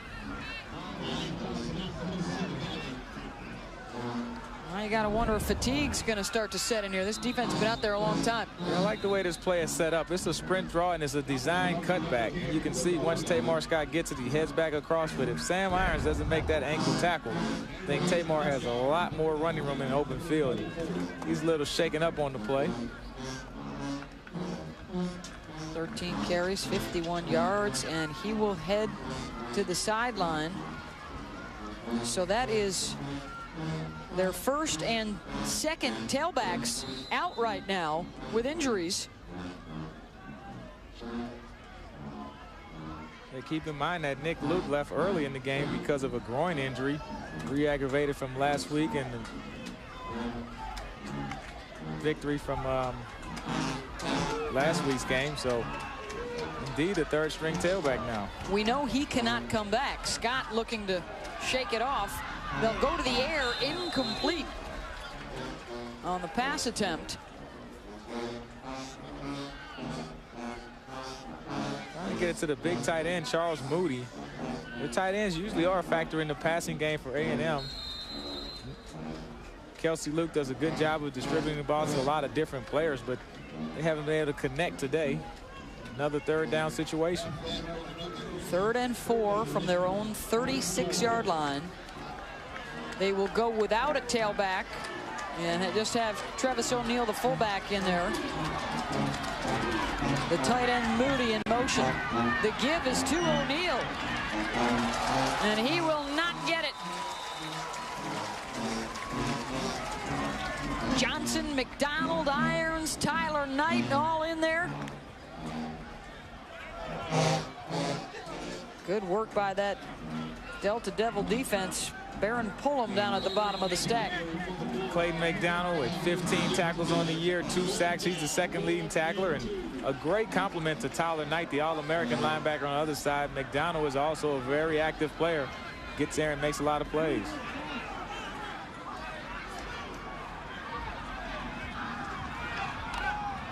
So that'll bring up 4th down. A&M will punt it away. Bouncing inside the 40. Bulldogs will let it roll down to the 34-yard line.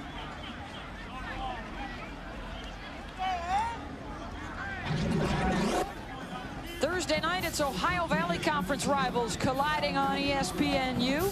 College football primetime presented by Buffalo Wild Wings. A 7:30 kickoff. Eastern Kentucky and Tennessee Tech. For more information, log on to ESPNU.com. Back here in the SWAC, Mississippi Valley State takes over 1st and 10 from their own 34-yard line. The preseason favorites in the East Division, these two clubs. Both of them looking for their first ever SWAC championships. And both thinking this might be the year for the East to break through. It's been West dominated in the last 5 years. Alabama State managing to break through one season for the title. Grambling, the defending champs. A&M has already taken care of Grambling last week, so they feel like they have a right to try to make it back to that championship game and win it this year. Nelson gives it off to Cotton. Tripped up trying to get outside. We'll bring up a 3rd down situation. The clock continues to run now as we approach 6.5 minutes to go. Coach Totten is playing a little ball control, trying to work the clock just a little. 34 rushes by Mississippi Valley. That's somewhat of a surprise because they're known to be a passing team. You have Timmons and Aries Nelson and all of the yards that they throw, but hey, you have to win the football game. And Coach said that if they're going to give us the run and overplay the pass, that we will run the ball. And they're doing a good job of it today. And another timeout because of almost a delayed game with the clock running down. These teams have both had to burn 2 timeouts because of the play clock threatening to run out. Mississippi Valley State has also been flagged twice for that infraction. Next 5 games include another big showdown in the East Division at Jackson State for the Delta Devils, and they've still got Grambling coming up in a few weeks. That Jackson State game, a big-time rivalry game for Mississippi Valley. Of course, Jackson is only about an hour-and-a-half drive south of here, so you have the proximity of the schools. And looking down the road, you still have Grambling and Texas Southern, who is actually 2-0 in the conference right now. Alabama A&M, on the other hand, they go to Texas Southern next week, and then Southern and Pine Bluff and Alabama State in the Magic City Classic. So they have still a tough road to go, still an early season game here. So I mean, it's definitely, you're not out of the East picture if you lose. However, if you can win this game, I think whichever team does win will be sitting pretty good going down the stretch in the Eastern Division. Head-to-head tiebreak may come in real handy at the end of the season. 3rd down and 6. MVSU from their own 38-yard line.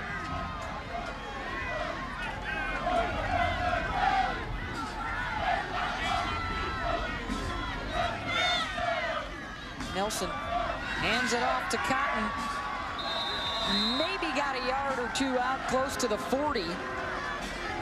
Very conservative play calling by Mississippi Valley. I guess they feel like their defense is up to the task of shutting down the A&M offense, and they're willing to play the ball control and work the clock and just play field position and get a good kick by the punter. Dennis Miller will punt it away. Frank Moore and Stephen Tucker, the deep men, at their own 33-yard line. Frank Moore fumbled one kick earlier today that Valley was able to recover. We'll see if he has any trouble in this one late in the game.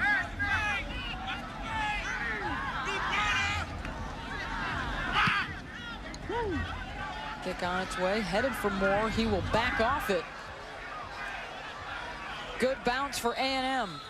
Their ball at their own 33 when we come back. 5:02 to play in the ball game.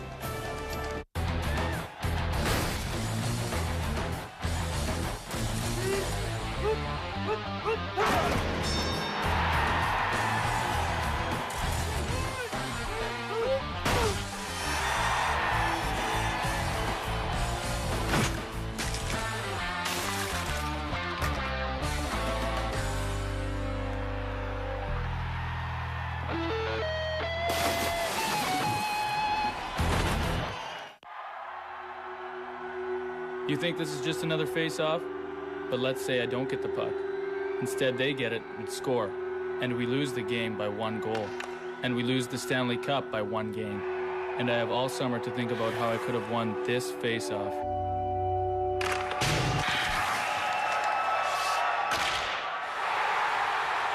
NHL 2007. Rated E10 for ages 10 and up. EA Sports. It's in the game.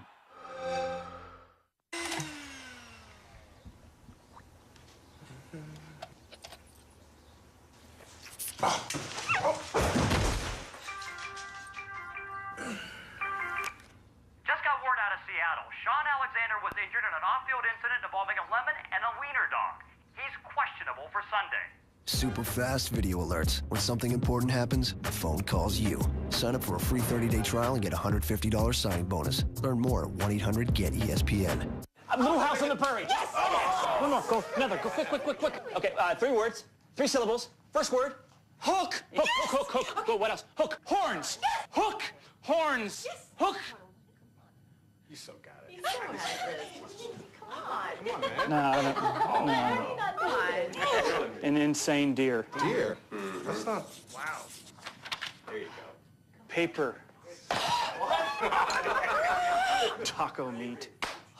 ESPN College Game Day. Saturdays now starting at 10 a.m. ESPNU College Football is brought to you by DirecTV. There's good TV, there's better TV, and then there's DirecTV. Rice-Tatton Stadium. And the fans here hoping that Mississippi Valley State can hang on for 5 minutes and 1 second longer. All the momentum in this second half on the A&M side with head coach Anthony Jones scoring a couple times after trailing 20-0 at the half. And looking for the equalizer right here. 1st and 10 from their own 34. Kelsey Luke has some room. Nice juke move out across midfield. Inside the 45. And a run out of bounds at the 42-yard line. 25 yards on the scamper. And this what makes Kelsey Luke so hard to stop. You can see nobody's open downfield.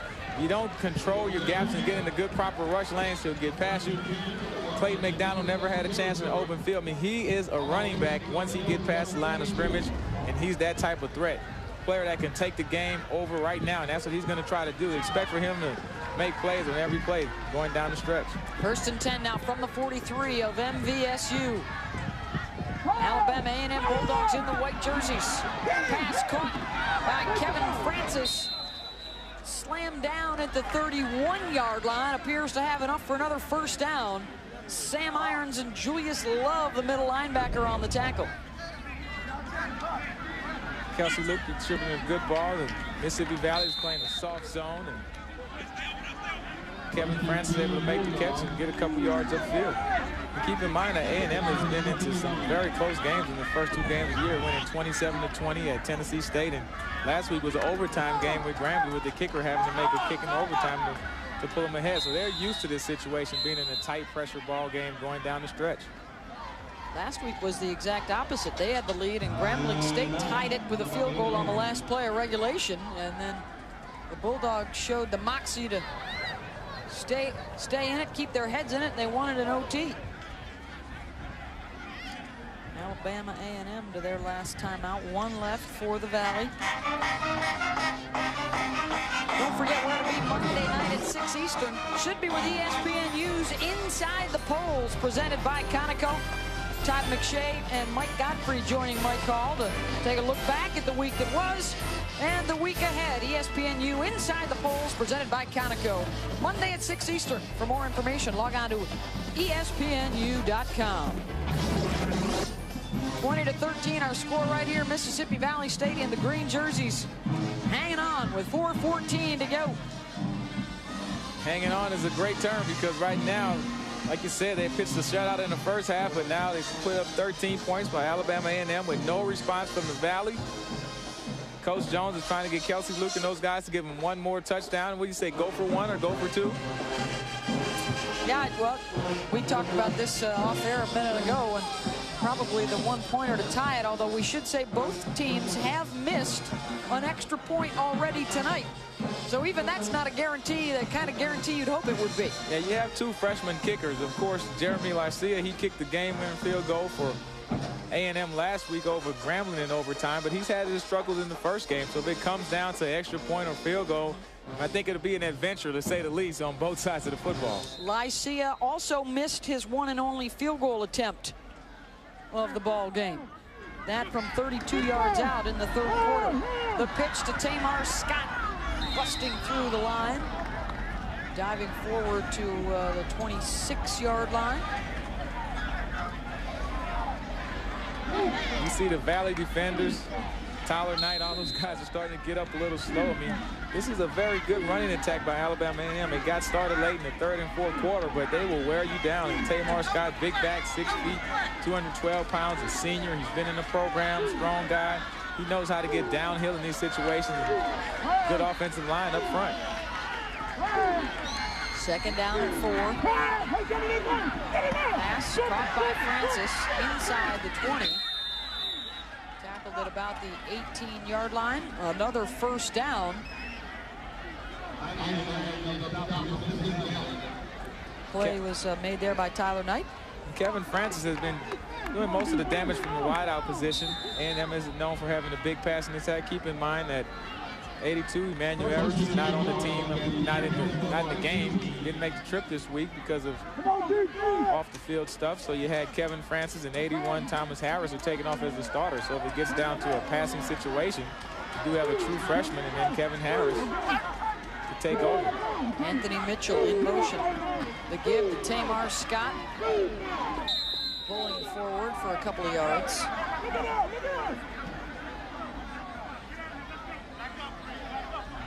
Got to think that the Bulldog coaches and players got into that locker room and looked at themselves in the mirror, said, hey, wait a second, we didn't play A&M football in that first half. They threw it a lot more than they ran it, and in this second half, it's been back to A&M smash mouth and a little bit of Kelsey Luke doing his juke moves. And that's what they do well. I mean, Kelsey Luke is the third running back that they have, and that's what they want to do, run downhill, exert their will on the defense, wear you down, and then let Kelsey Luke make a play on the perimeter. Second down and 8, under 2.5 minutes to go in the fourth. A&M looking for the tying touchdown, and they've got it. Anthony Mitchell, the sophomore from Oxford, Mississippi, hauls in the 18-yard pass from Kelsey Luke. Great throw and catch. Anthony Mitchell goes up and grabs this ball. You can see it's just a fade route from the 20-yard line, a little bit further out than you would think. But look at the extension to make that play, to get a foot in bounds. Touchdown, nothing the defender could really do. Orthel Edwards is right there with good coverage. You gotta like the touch by Kelsey Luke. Get that play into the end zone and give his receiver a chance to make a play on the football. 19 unanswered points by Alabama A&M as they set up for the extra point attempt. Penalty flag thrown against Mississippi Valley State. I believe they had 12 guys on the field.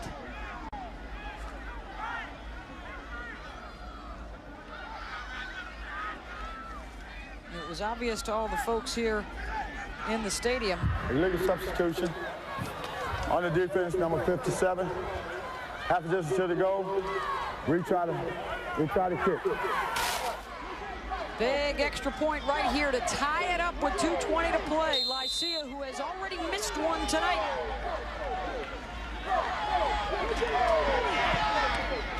Right down the middle. Trailing 20-0 at halftime. Alabama A&M comes back to tie it up. Oh, look at the touchdown. You can see the blitz by Clayton McDonald. Good extension and catch by Anthony Mitchell. Good coverage by Orthel Edwards, but just a very strong play. As you can see, Anthony Mitchell giving you the "I'm too strong for you" play sign, and have to give your freshman kicker some kudos for stepping in there and making that extra point under a lot of pressure to tie this game at 20 apiece. And Alabama A&M has come storming back. The momentum has been on their side since the beginning of the third quarter, and they've just started to wear down this Valley defense to tie this game up at 20 apiece. So we'll see if Aries Nelson can answer and respond. Very conservative play calling by Mississippi Valley up to this point in the third and fourth quarter. So they're going to have to really turn it on, try to make some big plays like they did in the first half. Alabama A&M moving into the top 25 in Division I AA this week. They are number 2 in the Black College football poll. They have won the last 10 meetings against Mississippi Valley State, and down 20, they have come back to tie it. Need a big return. From the 20-yard line, here comes the Delta Devils. Out across the 30.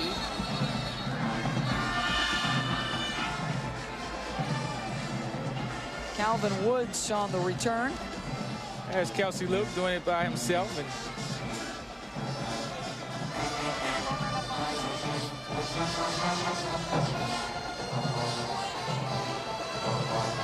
Billy Totten, concern on his face. 2:09 to go, and that comfortable lead has disappeared. 1st and 10 now from the 32.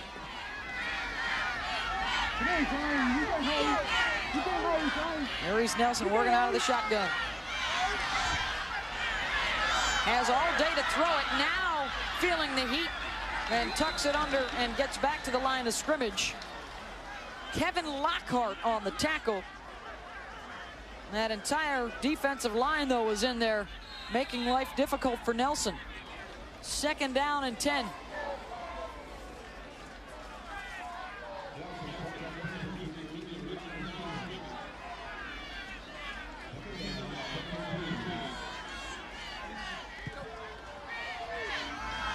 Timmons in motion.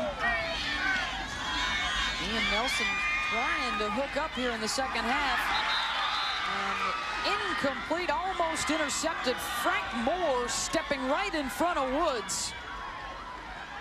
And now cramping up.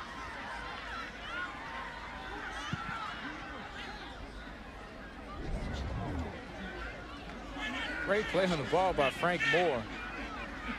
Just a little bit behind the receiver, and it looked like he almost caught that ball, but then he gets the cramps and can't move.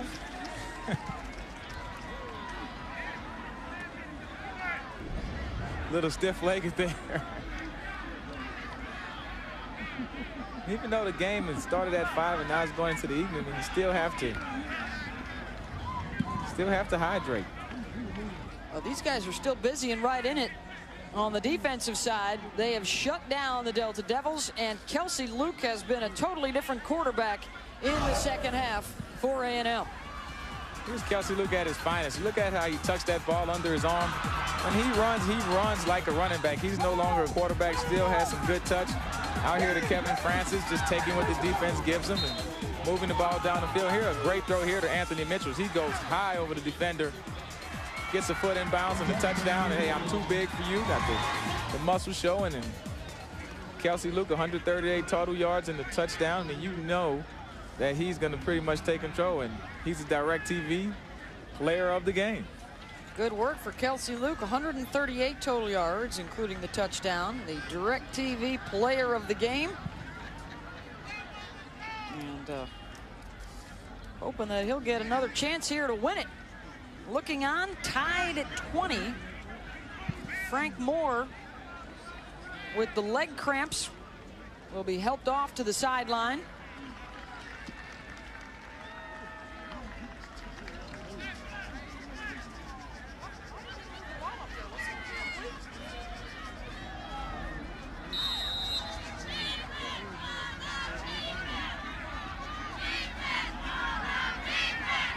They move the ball up to the 42-yard line, and it's 1st and 10.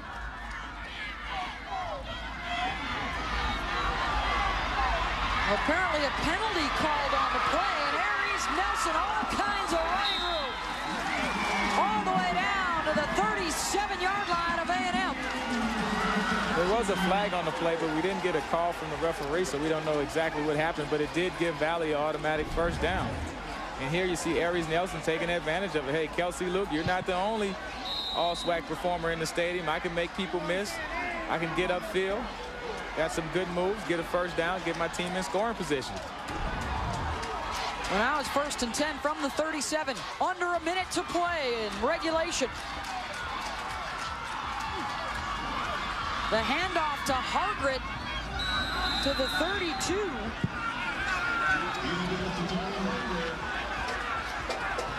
And the clock is running down.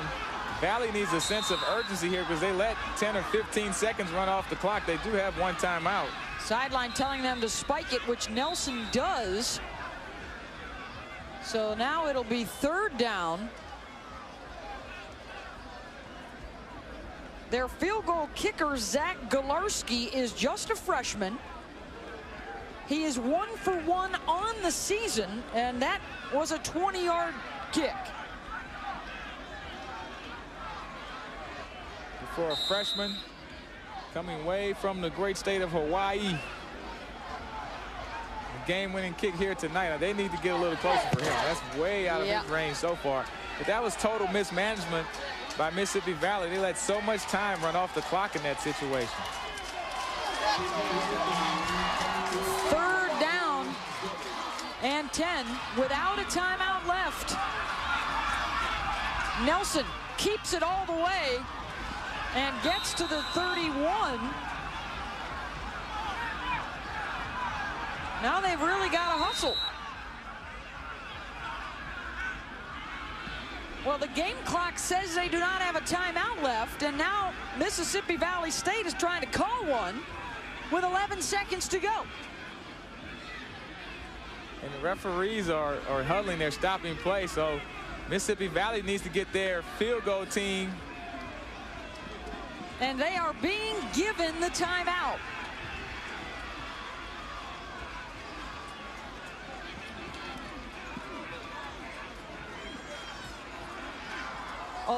.4 seconds to go, and they will have an opportunity for Zach Galarski to kick the field goal. The spot is at the 38. It would be a 48-yard attempt. As the officials huddle together. Coach Totten is on the field. Coach Jones is on the field. They're all pointing up at the scoreboard, too, that says, hey, there's no timeouts left on that side. Over on that Alabama A&M sideline, and now they are talking with the referee, Greg Marshall. Of course, the referees do keep the timeouts on the field also. The only thing I can think of is the clock operator made a mistake and charged Valley a timeout when they really didn't take one.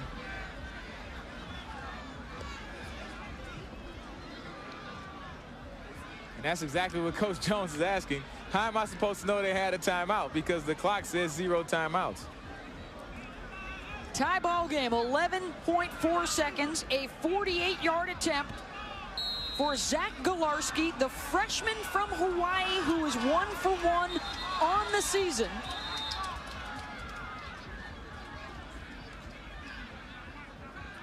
And it appears now that Alabama A&M wants old Zach to take his time and think about it for a little bit. And he's a long way from home. There's actually 5 guys from the state of Hawaii on this Mississippi Valley team. We really haven't talked about that, but one of their recruiting coordinators who's from the state of Hawaii went back home and gave a couple of phone numbers to Coach Totten and said, hey, call these players. They look like some pretty good players. Coach Totten worked his magic, and he got guys to come from Hawaii to the great state of Mississippi to the Delta. And if he makes this kick, I'm pretty sure he'll be trying to get a couple more players from Hawaii next year. They'll have the pipeline. That has to be a transition from Hawaii all the way to Mississippi Valley State. Just from a whole weather standpoint, there's, other than a couple catfish ponds, there's no water around here anywhere. It'll be the toast of the town tonight if this goes through.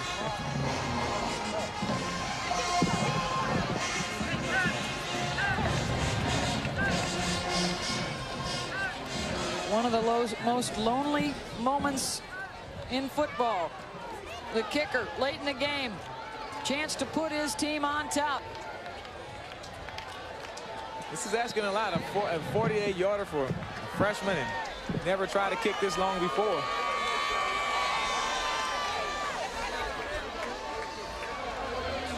Galarski on its way. Wow, good kick. Got it through the uprights. What a kick by the freshman.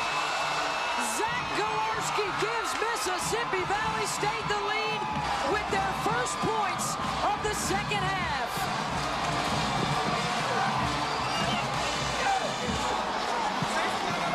thing was a line drive. It wasn't a pretty kick, but it was effective. He got it there, and he had some more distance on it. And I hadn't seen him in warm-up to know how big of a leg he had, but a 48-yard kick.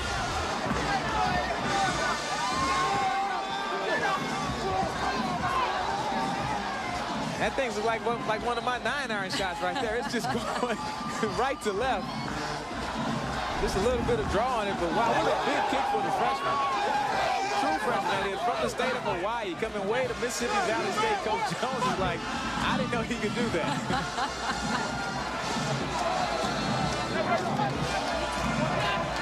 Freshman Zach Galarski puts it through.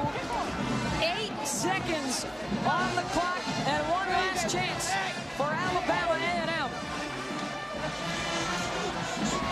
And he was the punter and the field goal kicker. He was doing terrible with his punts today.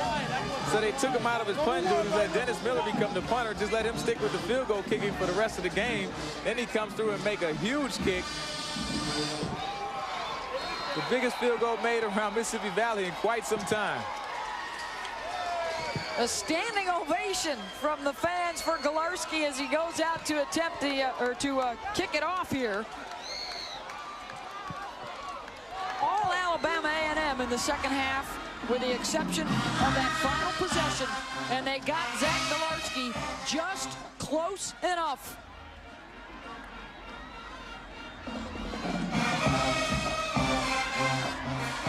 And he booms this one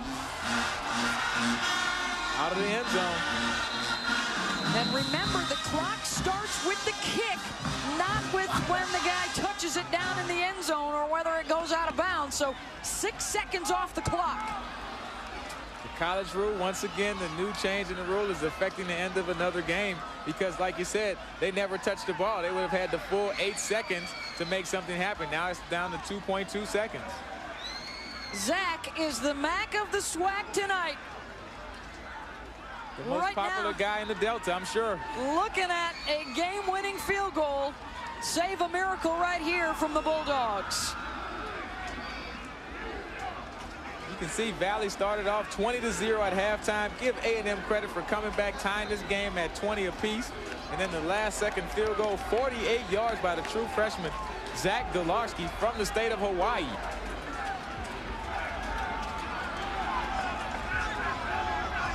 What you want to do in this situation is Mississippi Valley don't get a penalty first and foremost, but secondly, just knock the ball down. You don't want to try to catch it, make an interception, run it back, or anything.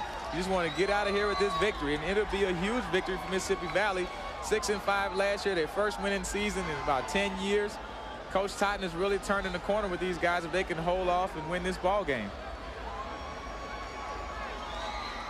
Kelsey Luke with 4 wide receivers.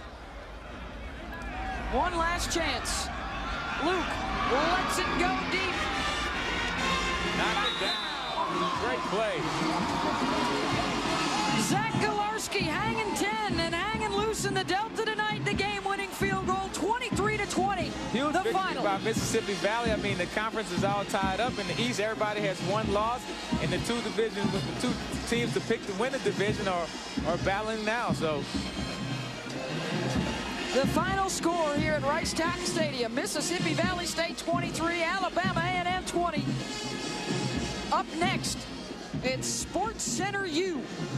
For more information, log on to your new home for the finest in college sports, ESPNU.com. Mississippi Valley State and Zach Galarski, the game-winning field goal from 48 yards. The freshman from Hawaii wins it. This has been a presentation of ESPN, the worldwide leader in sports. For Eddie Robinson Jr. and our entire ESPNU crew, I'm Beth Mowens. So long from Itta Bena.